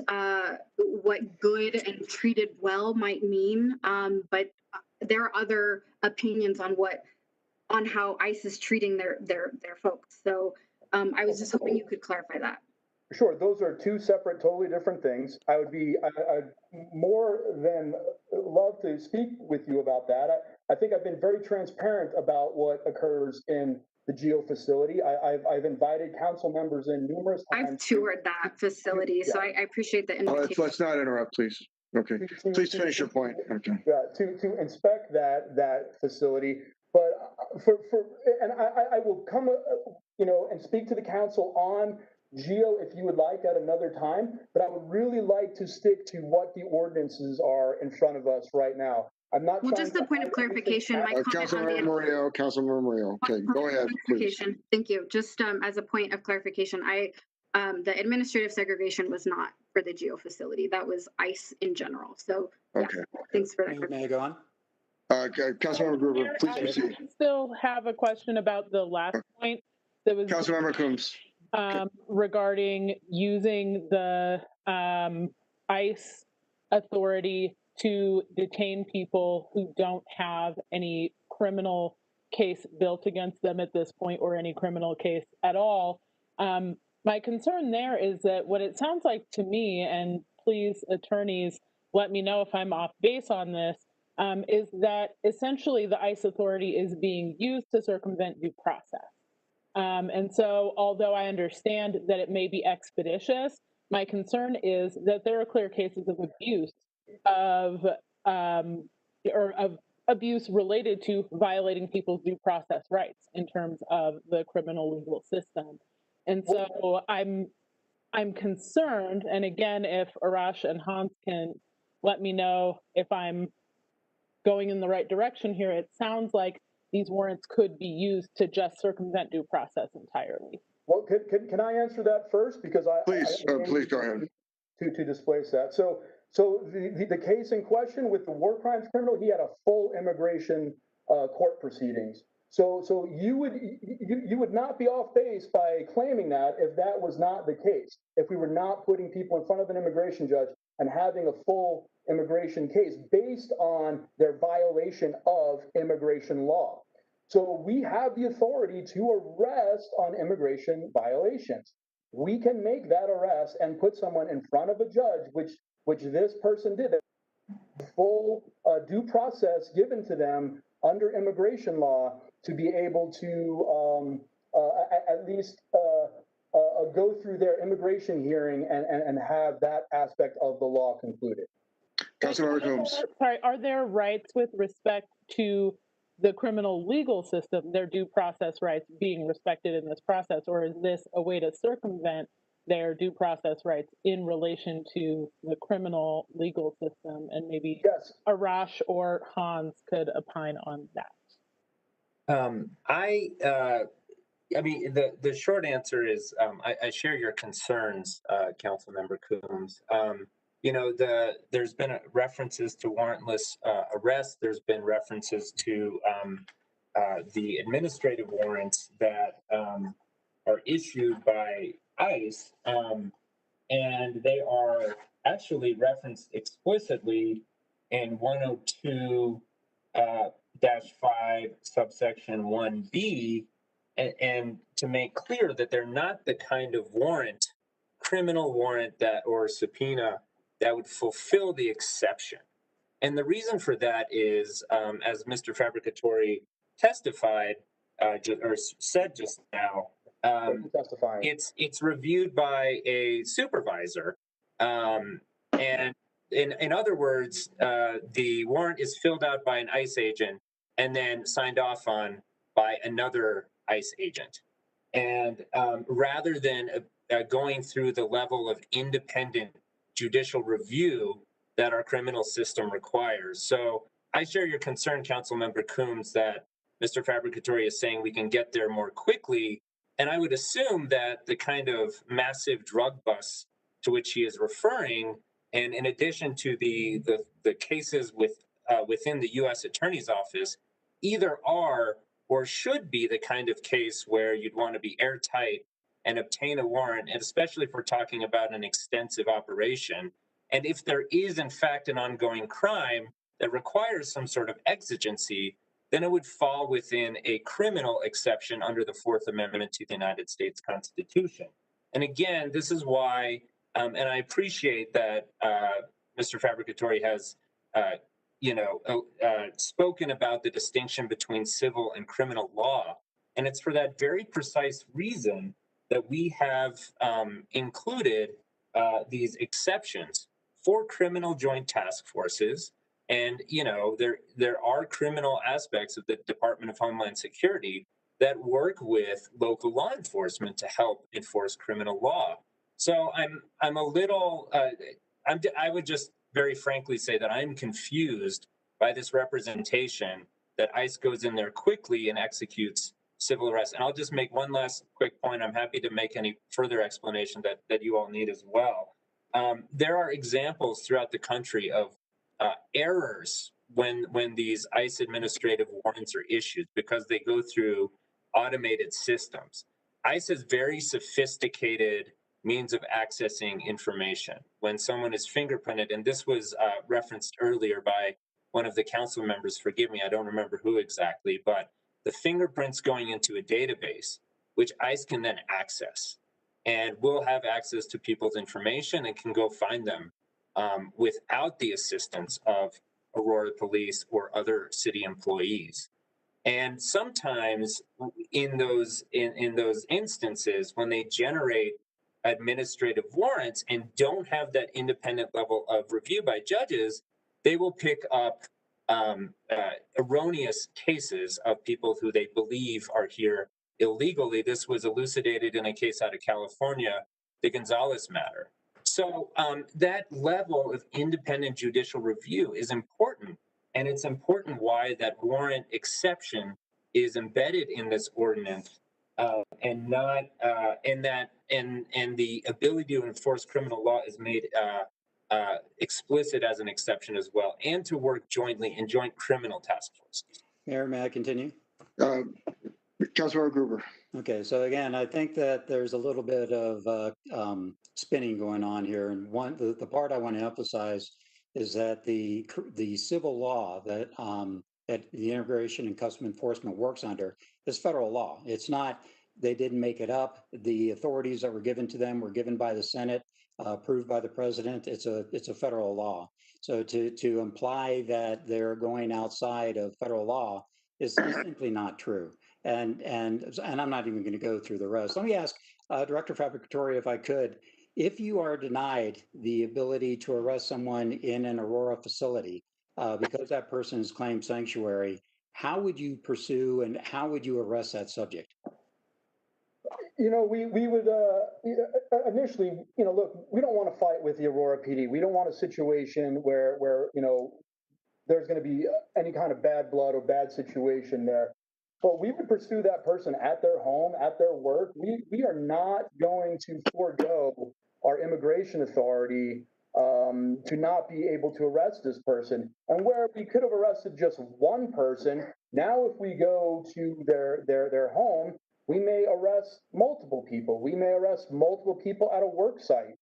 So, you know, in a situation where we used to be able to have detainers, there was more of a chance of us just arresting one person, a criminal alien that was released from a local jurisdiction. Now with us not being able to have detainers put on criminal aliens, we're forced to go into the community more often and forced to be in some of these situations where we come across other people who are violating immigration law. Well, I've got a quick question, if I could. This is Mike Hoffman, and that is that does the city recognize those detainers today? No, sir, they do not. Okay. All right, if I could, Director, if you were a police officer hold on. Okay. Councilmember Gruber, and then I'll go to Councilmember Coombs. Sorry, it's part of If an Aurora police officer that's what I'm going to do. Councilmember Gruber, Councilmember Coombs. Go ahead. Director Fabricatore, if an Aurora police officer obstructs or interferes with a federal enforcement officer performing their duty, what is the legal consequence to the officer, and is there any legal consequence to the officer's leadership?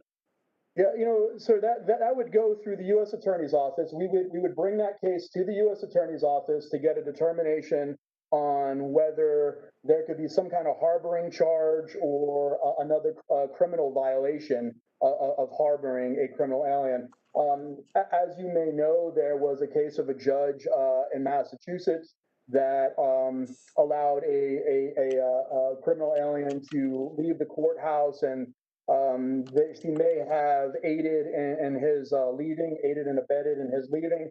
She's now undergoing a criminal process for that. So there are consequences. It would not be on me to determine what that would be. I would have to seek counsel of the U.S. Attorney's Office, but it is something that I would be willing to do because I just don't believe we're going in the right direction with this law. Councilmember Coombs. Yeah, so Councilman Gruber, can you just clarify to me where in this ordinance anyone has the right to claim sanctuary in a jail? And can you also clarify for me where this directs any Aurora police officer to obstruct immigration officials in performing their duties? If I could have a minute to look that up. Okay. Okay, while they're doing that, let me... I have a question. Councilmember Bergen.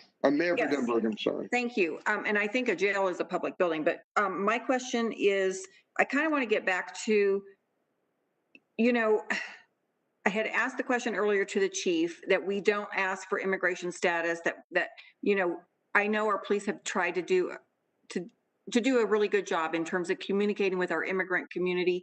Please come forward to, you know, report crime. We want you to know that you're safe in doing that.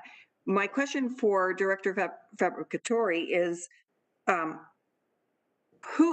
could you again talk about who do you typically go after for these offenses? I mean, are you going after the mom who is here illegally shopping at the grocery store? Or do you differentiate between people that yes, you use the civil system, but that you're going really after criminals? Yes, ma'am. That is what we try to do. We like, I mean, we only have so much attention space, and we like to use that attention space for criminal aliens. But look, we want to support domestic violence cases. We're not going out to arrest the victim. And in fact, in many cases, we would help that victim and let them know that there are visas available for domestic crimes victims. We are going after those who are hurting the community. So I want to reiterate this because I want the immigrant community to know they should contact Aurora PD if they are a victim of domestic violence.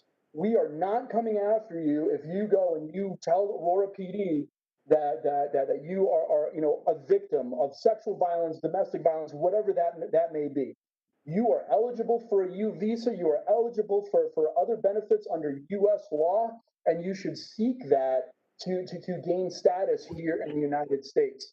We want to be able to protect that community, and again, I just want to say you should call Aurora PD, and you should not have fear that we will come after you if you are a victim and you've been involved in a crime like that. Right, and I think that's why, for me, I want to make sure that our immigrant community understands that, but I am really concerned from a public safety perspective, and I represent Southeast Aurora. Many of my residents have already reached out to me. They do not want us to be sanctuary city. They do want us to cooperate with the federal agencies because they are concerned about dangerous criminals that are committing crime against, these victims.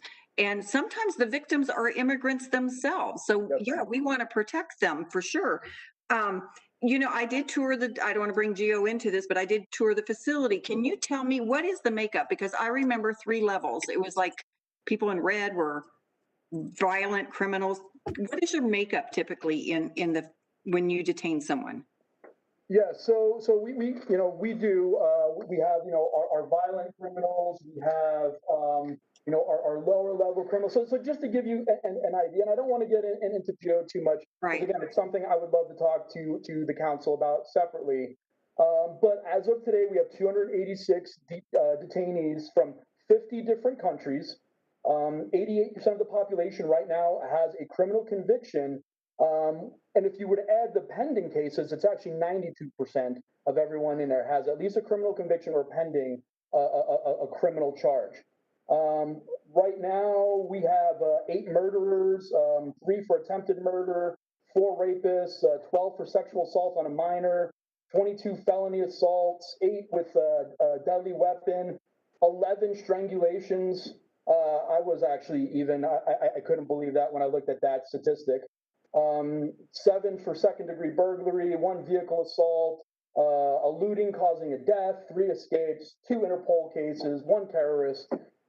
So there are a lot of criminal aliens inside the facility, and like I said, 92% of the facility has a criminal conviction or is in there for a criminal charge, and there are a few that are in there for purely immigration violations, with most of those being final orders. So they've gone in front of an immigration judge, they saw the immigration judge ordered them deported, they failed to depart, we went out and arrested them and put them in custody.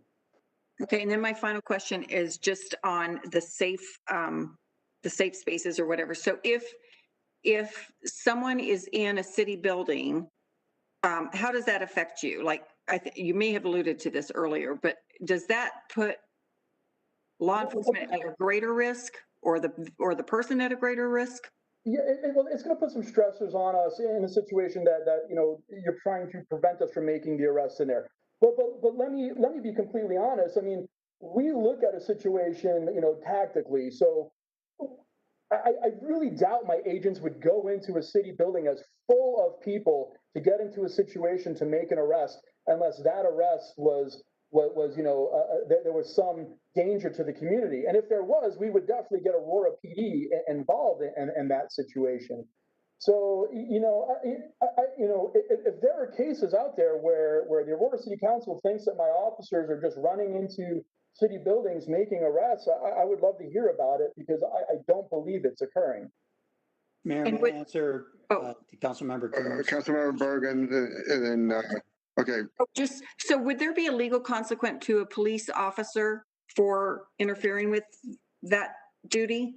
That, ma'am, that you would have to speak to the U.S. attorney on that. I can't make that determination without going in. You know, when we make a criminal arrest, we go and you know, we go in front of the U.S. attorney. We get the criminal charge that we would need to do so. So that would really be something that would have to be talked about with the current U.S. attorney. Here. Okay. Clarification. Councilmember Murillo. Yeah, I was wondering if anyone could answer the question on our police officers being impacted by this. Chief Wilson. Chief Wilson. Yes, so, ma'am, I don't believe that we would, this is you know, these are like scenarios that I can't imagine happening. But again, if we, we'll have to see how the ordinance plays out, right? But we'll have to figure out a way to make standard operating procedures and directives on, and let the officers know what they're supposed to do in the circumstance.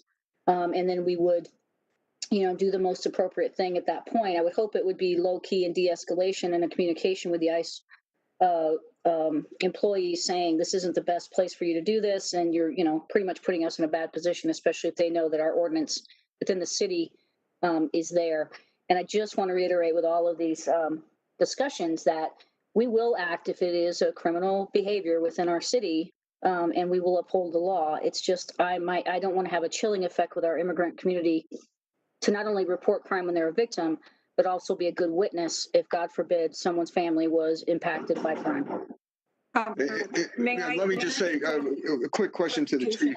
Quick question to the chief, and that is, Chief, that is really the existing system we have, is it not?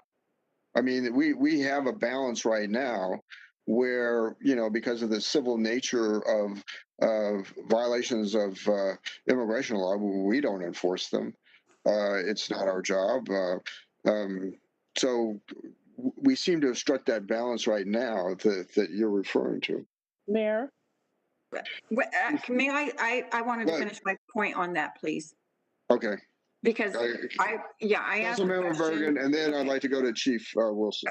Okay, well, so my question was, if a police officer obstructs or interferes with a federal law enforcement officer, and we have the safe spaces, so if they're trying to arrest them in the city building, are our officers, if they interfere, are they liable with legal consequences for not acting? Because if we're saying don't touch them and don't interfere, I don't know if you know, and Chief, I respect what you're saying, that we want to have a balance here, but you just said we're going to come up with APD policies based on how this ordinance goes through and how it works out. But I think it's the cart before the horse, because I think we have to look at what would we need to do before we pass this ordinance. I think one has to happen before the other. So I think, ma'am, hypotheticals is obviously I'm going to have to give my officers direction with that very, you know, situation. If the U.S. attorney felt necessary to, you know, look at a charge on an Aurora police officer. And again, I feel as though hopefully we have law enforcement respect across the board, where we wouldn't be put in that situation, and as well as it wouldn't be a dramatic interchange between APD and the ICE officials. So, I mean, obviously, if this ordinance goes through, I need to have conversations with Mr. Fabricatori, Director Fabricatori, as well as making sure their officers have specific direction. Right now, they have specific direction that we are not to ask about immigration status, and that we are to serve everyone. Okay. Right. But if a cartel person came into now they know, hey, I just go into the city building and hide out. I mean, then I don't know if our police are able to interfere at that point, you know, or cooperate with ICE. Yeah, go ahead. Oh, sorry, Chief, please. Chief Wilson. Well, I was just going to say that if there was someone that was that dangerous, I'm imagining that ICE would reach out to us and let us know that there is a criminal warrant that is in place, and then, there's. I don't know. We need to be able to figure out, how it's going to work if the safe spaces passes. Okay. Gerber, may I read the reply? I was asked earlier about this. Very well. All right. So what it says in the law written by the Denver lawyer is that no city employee or contractor shall permit. No city employee or contractor, including, I don't say this, I'm adding, or a police officer, shall permit federal immigration authorities to enter into a safe space premise or surrounding for the purpose of a federal immigration investigation or enforcement unless such authority present a valid judicial warrant, which is, again, in violation of the law that we just talked about, or a subpoena issued by a federal judge, federal magistrate. Chief, you don't have a choice. This says that your police officer shall not permit a officer of the federal government to execute their law and to arrest someone in accordance with, what is it, Section 8 or Code 8 or Code 1357 of the law. Mayor, that's what the law can we says. let an attorney actually interpret the law? Well, okay. Let me go to Chief Wilson and then one of the lawyers, Mr. Jahanian. Chief Wilson? So I know you had a previous question for me, sir. And so, yes, we are right now, we have things that I think are working with our relationship with ICE as well as our relationship with our community. And that is that they have a mission to do their job and we have a mission to serve the public of the city of Aurora. So, I know this has been looked over by lawyers and has been drafted as such. And so what I would say is, we're obviously will abide by whatever ordinance the city council passes. But I don't want my officers put in a situation where they could be facing, charges against them for doing what this ordinance is asking. Mr. Jahanian? Thank you, Mayor. My interpretation of this provision is that we do not want folks cooperating with ICE, letting them onto premises, but the scenario that was created where a known criminal would be on the premises, certainly APD would be expected to enforce criminal law. And if I can just, I apologize if this is a little small, but I keep getting referred to as a Denver lawyer. My firm represents a number of people in Aurora. We've spent, the attorneys here spent many hours, including myself, inside the geo-detention facilities, representing Aurora residents and others. And I just want to point out that specific provision that's being called into question, it was in fact drafted entirely by the city attorney's office. So again, just want to explain that. I apologize if that's small, but this reference keeps being made. Yes, Mayor, I'll stop. But I'd appreciate the opportunity to talk about some of the victims of domestic violence who we've represented in Aurora as well. But that's a separate point from the safe spaces point. We're going to have to probably start to bring this to a conclusion if we're going to get to the next issue, the second part of this proposal. Councilmember Gruber. So again, there was not he did not refute the point that I made, is that. Oh, I absolutely refuted, Councilmember. No, hold on. To execute a warrant, a legal warrant under Section 1357 of the federal law, then the Aurora Police shall not permit the Federal Immigration Authority or personnel to enter the city or enter a city building. That was the point. The question was, can you show me the law that says that the police have to stop ICE from entering a federal building or a city building? And that is the quote. Mayor. Councilmember Murillo. A couple of things. Again, I would leave the interpretation of the law to the folks who are legally trained to interpret that, which is an attorney. as much as we are capable of reading. That is not our role. We're here to get a general sense, but to claim that that is indeed the way that it would be interpreted from a legal perspective is beyond the scope of, Councilmember Gruber's expertise. Additionally, I also just wanted to. Point of order. Okay, hold on. No. Let her finish. Are you giving me a break? Can I Let her finish. Let her finish. Okay, Councilmember Rio. Thank you. Well, I mean, really, that was my point. But I know Councilmember Hiltz has been raising her hand, and as a good colleague, I have to point that out. She's been in and out. I don't think. Councilmember Hilton, Councilmember Gruber.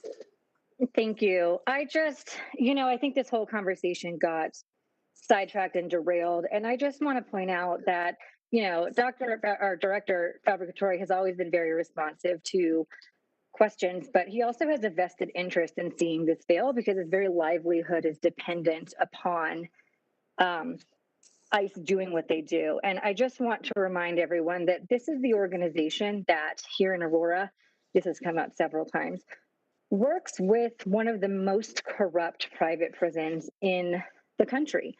And this is by ICE's own declaration of their inability to follow ICE's directives and their regulations, I guess, internally. And this is an organization that fails to adhere, it fails to hold them accountable. So we can talk about scary folks and, and some people do this and some people do that. But at the end of the day, that's a smaller population of people that we're talking about. And I just don't, I appreciate Director Fabricatore taking the time to be here, but that vested interest and conflict undermines any credibility that I see to the questions that were asked, because unfortunately, Mr. Councilman Gruber came in prepared with questions that were already outlined in the ordinance. So there was no new information gained. It was just posturing and delaying. So I'm just really disappointed that once again, we can't have a real conversation because we have to get sidetracked by a prepared outside speaker who didn't probably know what he was being set up for. And that's really unfortunate, I think, for your guest. Councilmember Gruber. All right, thank you. First off, I disagree 100% with that. Director Fabricatore and and his department will go on regardless. Matter of fact, there's only one person that's working for a for-profit organization, one person who's concerned about this, and that's the Denver lawyer. We talked about that before. Director Fabricatore works under federal law that was signed by or created by the Senate or the Congress, signed by the president. As a matter of fact, these laws, I think, were either done under President Clinton or President Obama. So these aren't recent laws. These are laws that go back. As to the point that that I'm not smart enough to understand what I read, qualified. Read this again to see whether or not anybody else has a problem with the interpretation. No city employee or contractor shall permit federal immigration authorities to enter into a safe space premises or surroundings for the purpose of federal immigration investigation or enforcement unless such authorities present a valid judicial warrant or subpoena issued by a federal judge or federal magistrate. I contend that the average person could read that. As a matter of fact, the people that we're trying to bamboozle are the people that were saying this is not a sanctuary city law, Mayor. This is actually a safe city law. So again, to think that the average person can't read what we've written and understand it, and you need a law degree, that's an insult to the people of Aurora. Can I clarify my comment? Councilmember Mario. Yeah, no, I thank you. I'm glad that you're able to read and that you can read the same paragraph over and over again. My point was that you are not legally trained to be able to interpret the application of such law. Of course, I can read the same sentence and come to a similar conclusion, or anyone else could read it and come up with their own conclusion. You are not a trained attorney.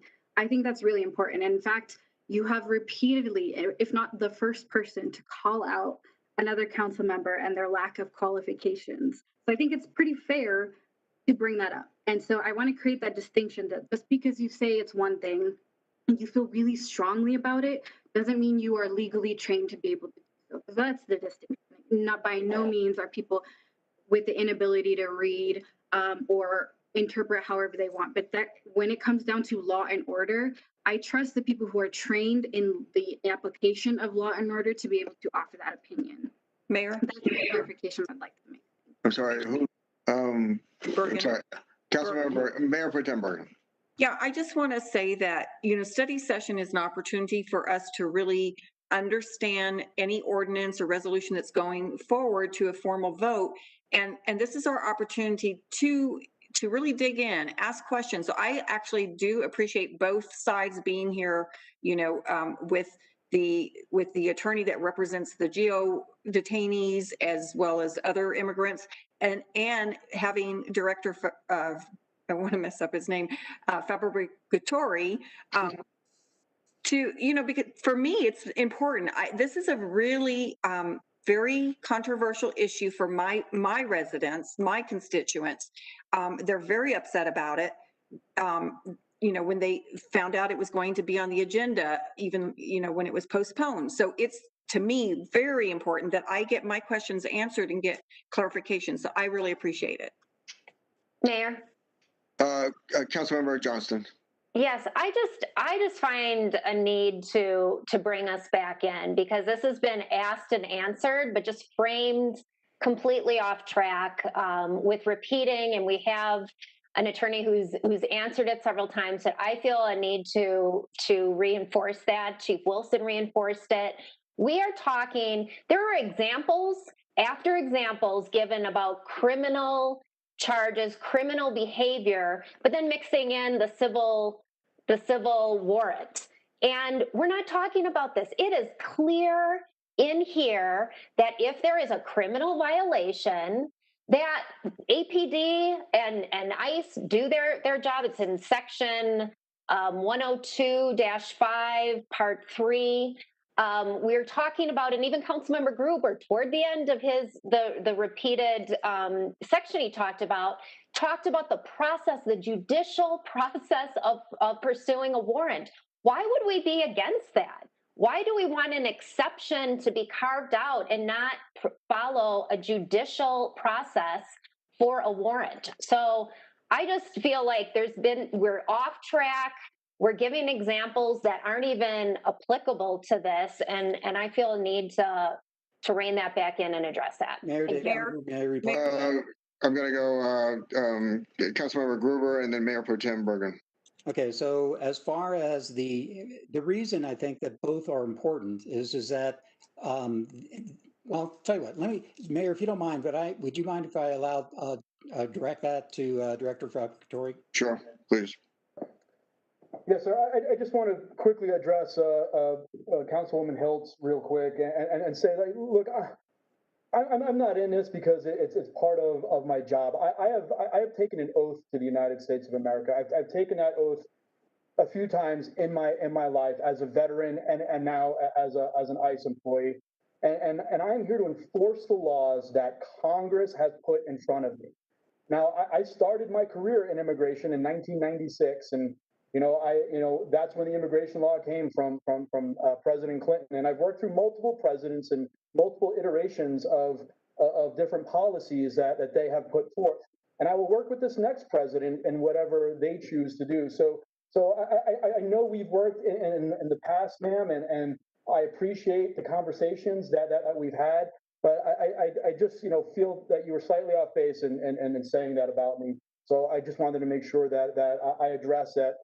We are trying to protect this community. We are protecting the immigrant community, and people can disagree with that, but I've seen thousands of hands raised and become United States citizens over the years. So if there was statistical data saying that we're not doing that, I could show the statistical data of the thousands that have come through our custody and then become valiant United States citizens and gone on to serve this great nation.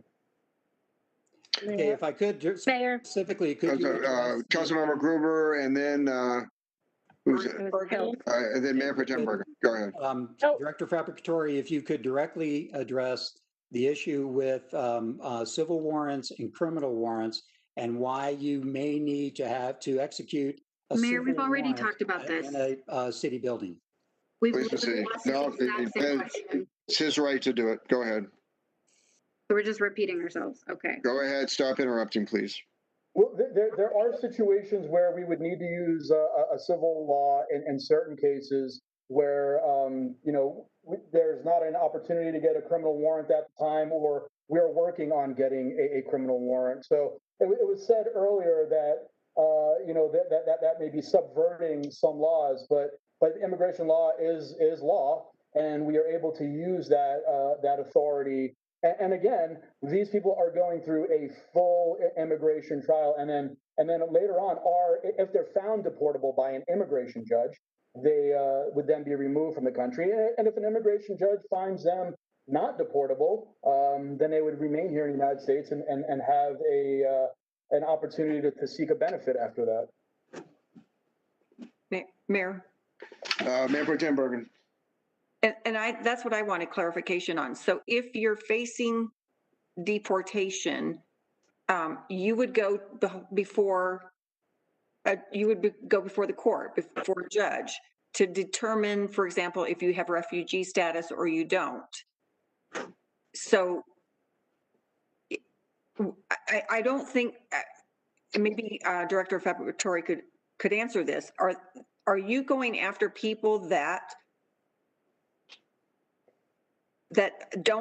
have not defied a court order? I should say it that way. No, those would not be targeted because we don't know who they are. So in order for us to know that someone's an illegal or a present in the United States, without any legal justification, so they don't have a visa, they've re-entered the country after being deported, multiple different immigration violations. We wouldn't know that until they're encountered. So that's the situation. We have targeted arrests that we do daily based on information that we have either gotten during a criminal investigation that's being conducted, or information from the immigration court saying that, hey, this person's gone through the immigration process, they have been found removable and have not left the United States of America. And that could happen under voluntary departure.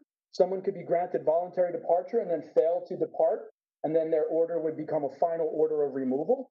Or they could be found removable by a judge, right through the court process, and then, be removable from the country. But even above that, they have a mechanism to go in front of the BIA or to take it to the 10th Circuit. So there are other ways, even after seeing an immigration judge, that their case could go on if they believe that they should be here under a refugee status or as an asylee. And again, many people do get status after being in our custody. Mayor? Councilmember Coombs? Yeah, so in the interest of the hearing both sides that we were talking about before, I was just hoping we could hear a little bit from Mr. Jahanian about the folks that they represent and how they've been pursued by ICE, as well as how those folks feel about them being protected by ICE. Mr. Jahanian? Thank you, Mayor. Yeah, just to respond to the latest thing that Director Fabricatori just said, I believe he was referring to a subset of folks in which they've had prior contacts. When folks have a prior removal order, that gets reinstated pretty quickly, and then defenses are limited. So they don't, yes, they might have certain defenses, but sometimes they're put on a plane within a couple weeks. And there are a number of people who ICE simply doesn't have prior contact with.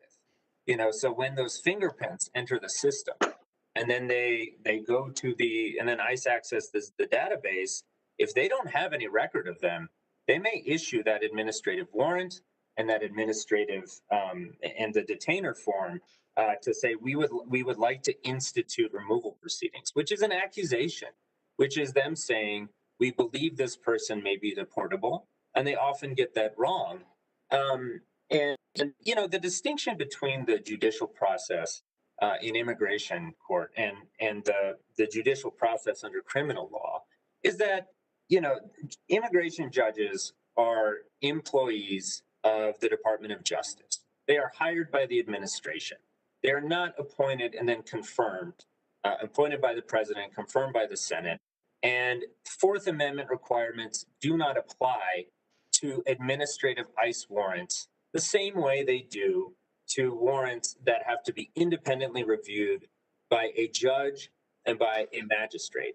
So another example of when someone might be picked up by ICE is when Director Fabricatori said, look, we will be forced out of, I think he was saying, out of jails and into people's homes, and then we may pick up other people. Well, who are those other people who they're picking up? Are they the person who's a hardened criminal who's, has charges or whatever? No, they're picking up wives and brothers and other family members inside a home, and they're doing that already.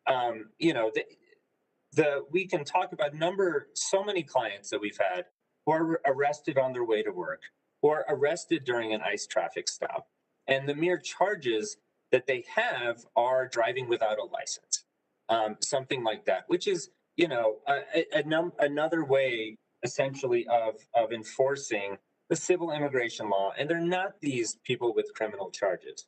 So I think I can kind of, I know we want to move on, but in the interest of brevity, I think in terms of the types of folks who are picked up, there's been a lot of discussion about community safety, and Director Fabricatori brought out the example of victims of domestic violence. Well, my firm, and again, we've represented a lot of people in Aurora.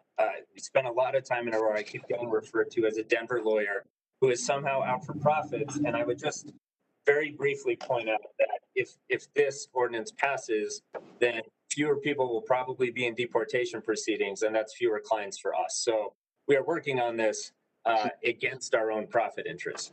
But then the one client we had in particular, her name was Claudia Valdez, who was a victim of domestic violence in Aurora a few years ago, and then called it in, and then was then placed in deportation proceedings by ICE. And she was a victim of domestic violence, a very specific example of someone. And so the chilling effect that Chief Wilson has referred to, I would point to a brief, an amicus brief that was filed in the Seventh Circuit this April, signed onto by a number of police chiefs and prosecutors who cite to a number of studies. And the reason I'm pulling the brief, and I'll just, for those who are interested, this is in the Seventh Circuit, case 19-3358. It was a brief filed on April 27th, 2020. And I won't list out every single study, but there are a number of studies pointing to the chilling effect that when local law enforcement cooperates with federal immigration authorities and helps to enforce civil law, that the community trust goes down, and the percentages of folks who are trusting and willing to call law enforcement goes down. So there is overwhelming evidence to support that the victim feels less safe, and this message that we are here to protect the immigrant community is not received by the community. And on the other side, there are also recent studies pointing out that other places that have enacted similar policies where local law enforcement does not assist in the enforcement of civil immigration law, that crime rates do not go down, do not go up, and in fact are lower in comparison to other jurisdictions that don't have similar policies and that do engage, that do assist. The last thing I want to say is, with respect to the folks who are currently detained in the geodetention facility and the high percentage who are supposedly criminals or attempted murderers or whatnot, two things. One is I suspect that the numbers are currently low due to the COVID pandemic and the fact that there are massive outbreaks, and that ICE had to be sued repeated times to get them to release people, including in a matter called Fryhot out of California, which had to repeatedly ask a court to intervene and ask ICE to review people for risk in response to the massive outbreaks and release some people under court order. The second question I would have there is, why are these people not in criminal custody? Why are they not being seen to justice? And what you frequently have when you have this level of cooperation is that someone with pending criminal charges, who should first off have their day in court to defend themselves, but secondly, you would think that the victims in the community would want to see that person brought to justice and to serve their sentence, instead gets plucked by ICE and taken to GEO, and then, you know, sometimes deported.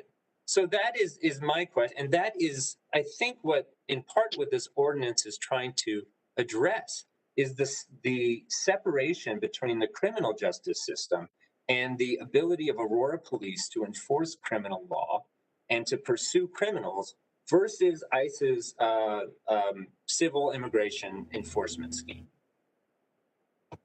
Further questions? Mayor. Councilmember O'Connell.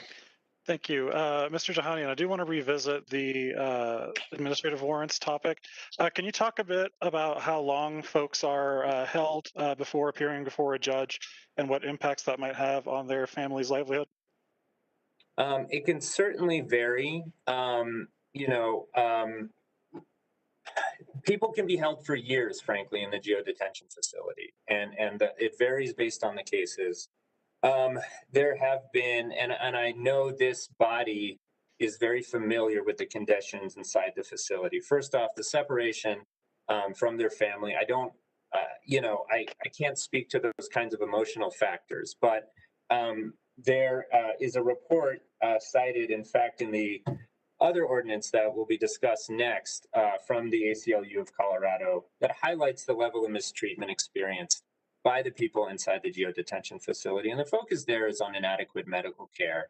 And I think that is what has concerned the community so gravely when it comes to not just the numbers of people infected by COVID within the facility and within ICE facilities throughout the country, but also with the treatment that those folks will receive. Councilmember, I don't know if that answered your question. A bit, and I think we'll talk about it more in the next item, so thank you. Okay. Further questions or comments? Mayor Pro Tem Bergen. I just have a question for Director Fabricatore on the average stay, because when I toured the facility, and I mean, I saw a dental office, I saw healthcare workers, I saw computers that were available for use and phones and so forth. But I was told, I believe at the time, that the average stay was 50 days. So Director, could you confirm what the average stay is? Meaning some stay 2 weeks, some stay way longer? Yeah, COVID has impacted us recently. Our daily average goes anywhere from about 49 to 56 days on average. But there are cases that do stay there for a greater period of time because people have the opportunity to, again, like I said, go before the BIA, go before the 10th Circuit. So their court case can be dragged out for a long period of time because they have the right to do that. They have the right to put their case in front of those other jurisdictions and possibly gain a benefit. So on most average cases, our average length of stay, again, between 49 and 56 days. It might be a little bit longer because of the COVID situation right now, where we're not able to have the same type of removals that we had before. Further questions or comments?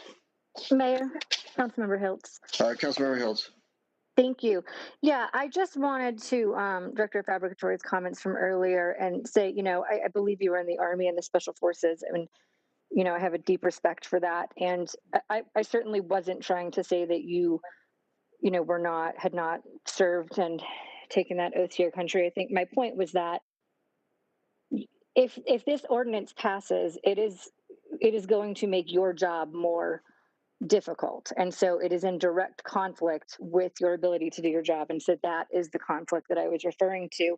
And my concern is that, either you were brought in not knowing what you were walking into and, were bamboozled by Councilmember Gruber, or you were complicit. And, the former is unfortunate. The latter, of course, goes to credibility. And so I certainly look forward to working on geo, because that's always an issue we need to be working on. And so I just wanted to clarify those comments on what I had said earlier. Mayor Dave Gruber. Councilmember Gruber. Here we go again. So the point is that I am working very hard to make sure that the criminals that are in the ICE, or that they pick up, that ICE picks up, are off the streets of the city of Aurora. I believe the sanctuary city law is very bad for us, and to say that that's ridiculous. The whole thing is just ridiculous. We should hear both sides of a discussion. We've got a paid attorney who's paid for to do the things that he's doing. And then we've got a federal employee who's talking to us about his side. So to say complicit or something wasn't honest or there was no integrity, here we go again. Mayor, I wasn't referring to his integrity. I was referring to yours. And I wasn't referring to, I'm referring to the fact that you sometimes like to move forward things in a way that is not necessarily honest with others in your intent, or if it is, you are putting them in a situation where you are undermining their credibility by making them look complicit with your shenanigans. Oh, so thank we you can very certainly, much. I'm not done speaking. I'm not speaking. even going to address the insults. I think that All they right. should be called out. I think the I'm personal speaking. attacks. I'm not listening because I'm speaking. Mayor, I'm speaking. I would request. Okay, now hold on. Let Councilmember Hiltz have the floor. But Councilmember Hiltz, I just want to remind you that we need to focus on Move the on to issue the next and not on the individual who's presenting that issue. Well, when the issue is being shaped by someone with dishonest intent, I think that's what you're referring to. I'm going to take my last moment because I would remiss if I didn't ask Director Fabricatore to please, of course, consider, in light of COVID, humanitarian release of any and all detainees that he is able to do so for, and cannot miss my opportunity to ask that of him. So thank you for your time. To address that, first, I just want to say that I was in Army Special Forces. I'm Air Force Security Forces, so I don't want stolen valor to my name. My apologies. Yeah, no, it's fine. Thank you. I'm very proud to have been an Air Force veteran. The second part of that, I have released hundreds of people from the GEO facility since the outbreak of COVID. When we started, there were 1,400 in that facility. And for earlier, when the attorney, I'm sorry, I can't remember his, Arash, accused, said that, supposed convictions in that facility. No, we have convictions in there. They're not supposed. There are people who were convicted of criminal, of crimes. And we do return people to local jurisdictions under writs so that they can seek justice and the community can have justice. And we want people to have that final criminal conviction, or if they go through the court process and they're not convicted, then they might be able to actually seek benefit here in the United States.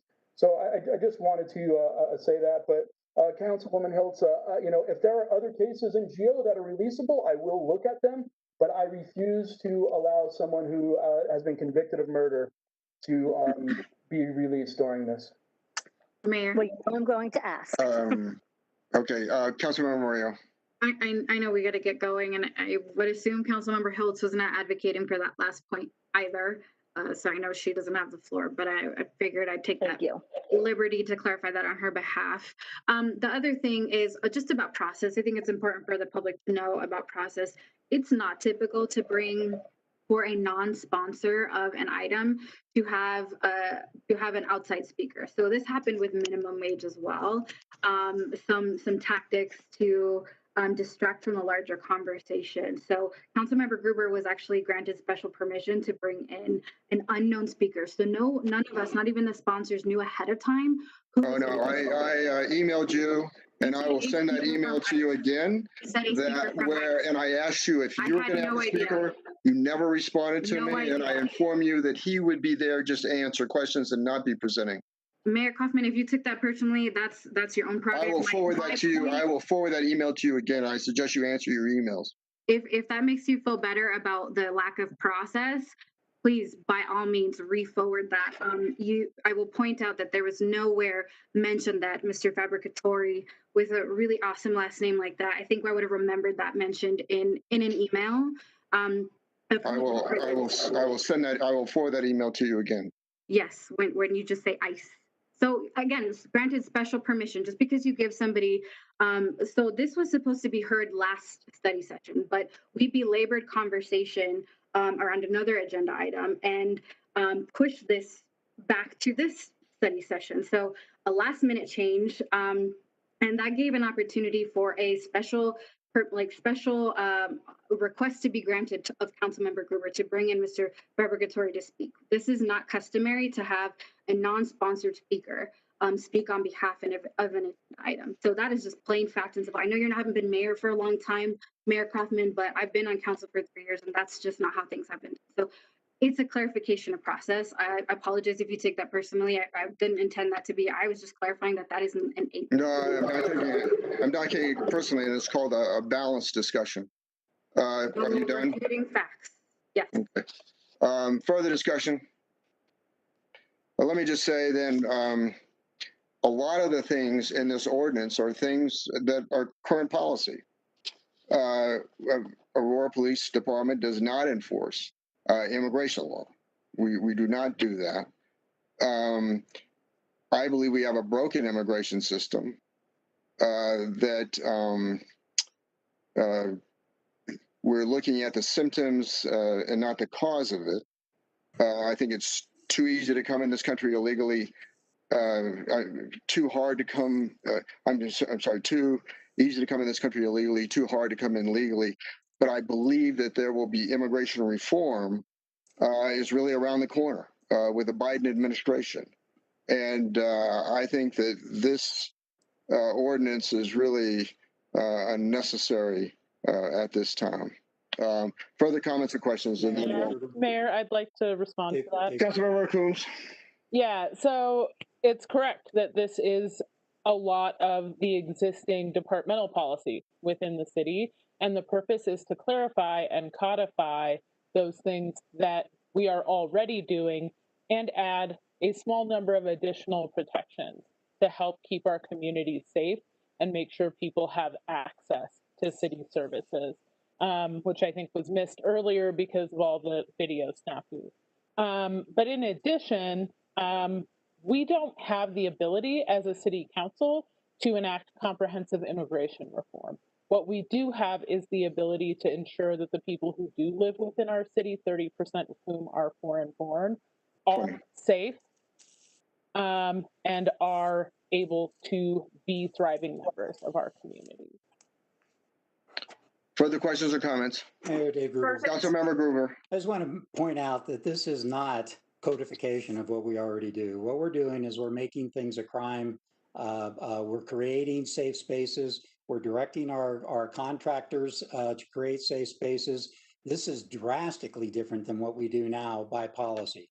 We've also had a robust discussion about the impact of preventing ICE from executing civil warrants inside of Aurora. And we've also talked about the impact of ICE executing warrants within the city without informing the police department. Again, it will be against the law for a police officer in Aurora to take a phone call from ICE when ICE says, we are going to go to this location at this time and we're going to arrest this person under a civil warrant. That is against the law. So now it's a policy. If ICE informs, police are going to say, okay, we won't have anything to do with it. Thanks for telling us. We might be around there in case things around you go bad, and we want to be able to help that.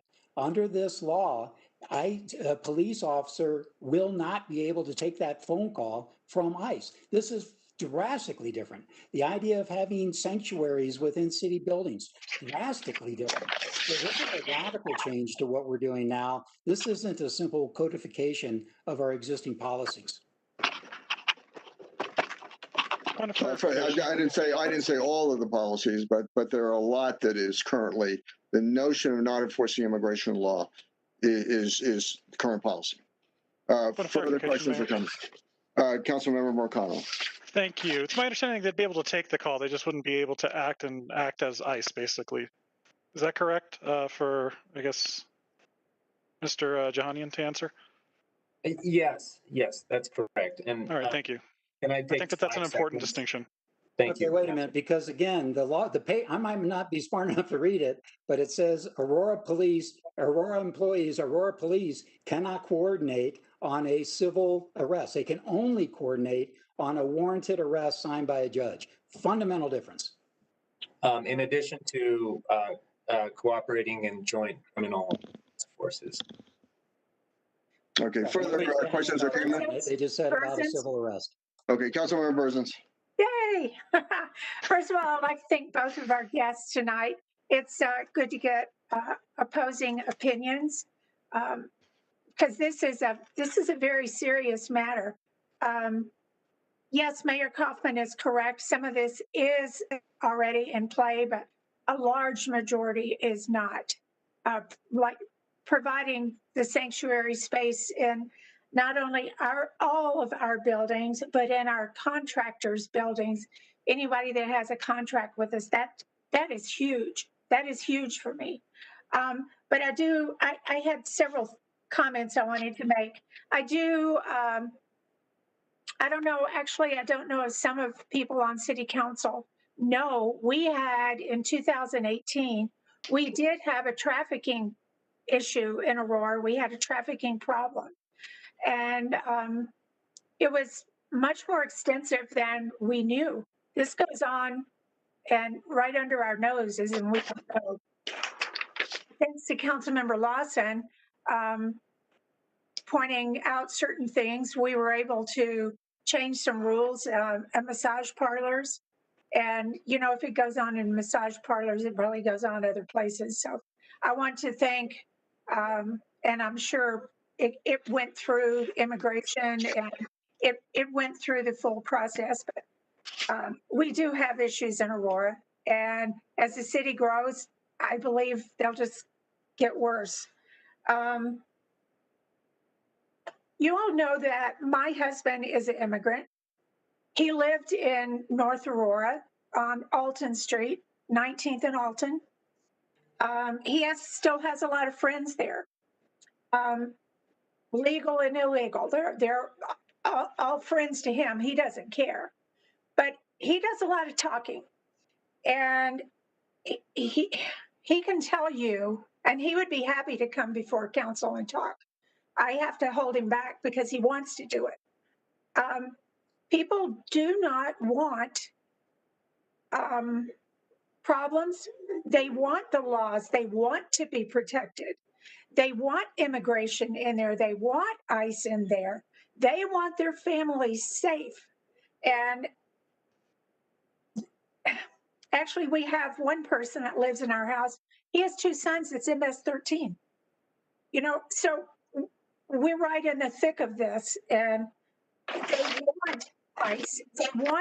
They want the protection that gives their families. They see crime, and they want that protection. So I'm speaking for people, you know, in North Aurora that my husband would be happy to talk to you about if you want to talk. They want the protection. No, they don't. No one ever wants anybody to go to a detention facility. They don't want them to go to jail. They don't want them to go to Adams County jail, or nobody wants that, you know, but the problem remains. It's necessary sometimes, and they do want the police. They want protection for their families. These are people that are trying to work and make a living, and they depend on the city. They depend on us to provide laws that will protect them. And this particular sanctuary city law, even though it's not called sanctuary city because sanctuary city doesn't have a definition, I got that part. They don't want it. They don't want it. And I think it's pretty plain to see what council members don't want it from the questions we've been asking. But for the people at home, there are a lot of groups that do want it, that put pressure on many people. And I know that that's going on now. It goes on all the time. They lobby us. They put pressure on us. You know, they're immigrant groups. They're all sorts of groups. They're lobbyist group. They're big lobbyists downtown Denver. You know, so it goes on.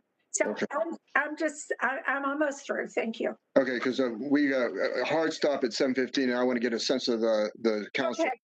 whether or not to move this forward. I'm just saying I cannot support this because I feel like it takes away protections and safety for our residents. Thank you. All those, if I can, since we're at a hard stop at 7:15, I want to get this done. Those who are in favor of moving this forward, could you please identify yourself, or I'll have to call the roll. Councilmember Coombs. Okay. Mayor. Johnston. Johnston. Hiltz. Marcano. Hiltz.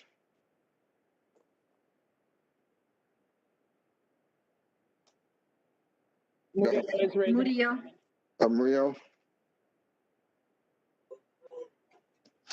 Is there anybody else who would support moving this forward?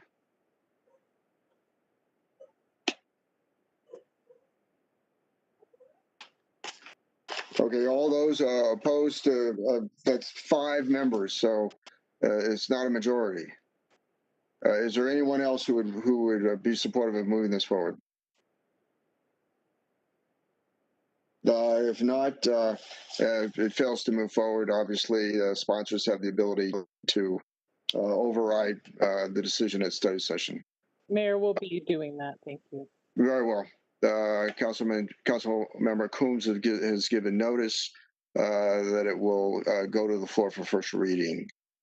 With that, given the time, the study session of December 21st, 2020 is adjourned. Mayor, if you can just do a quick announcement for the call. Oh, I'm sorry. Go ahead, please. Yes. Patty, if you can unmute that line for Roger.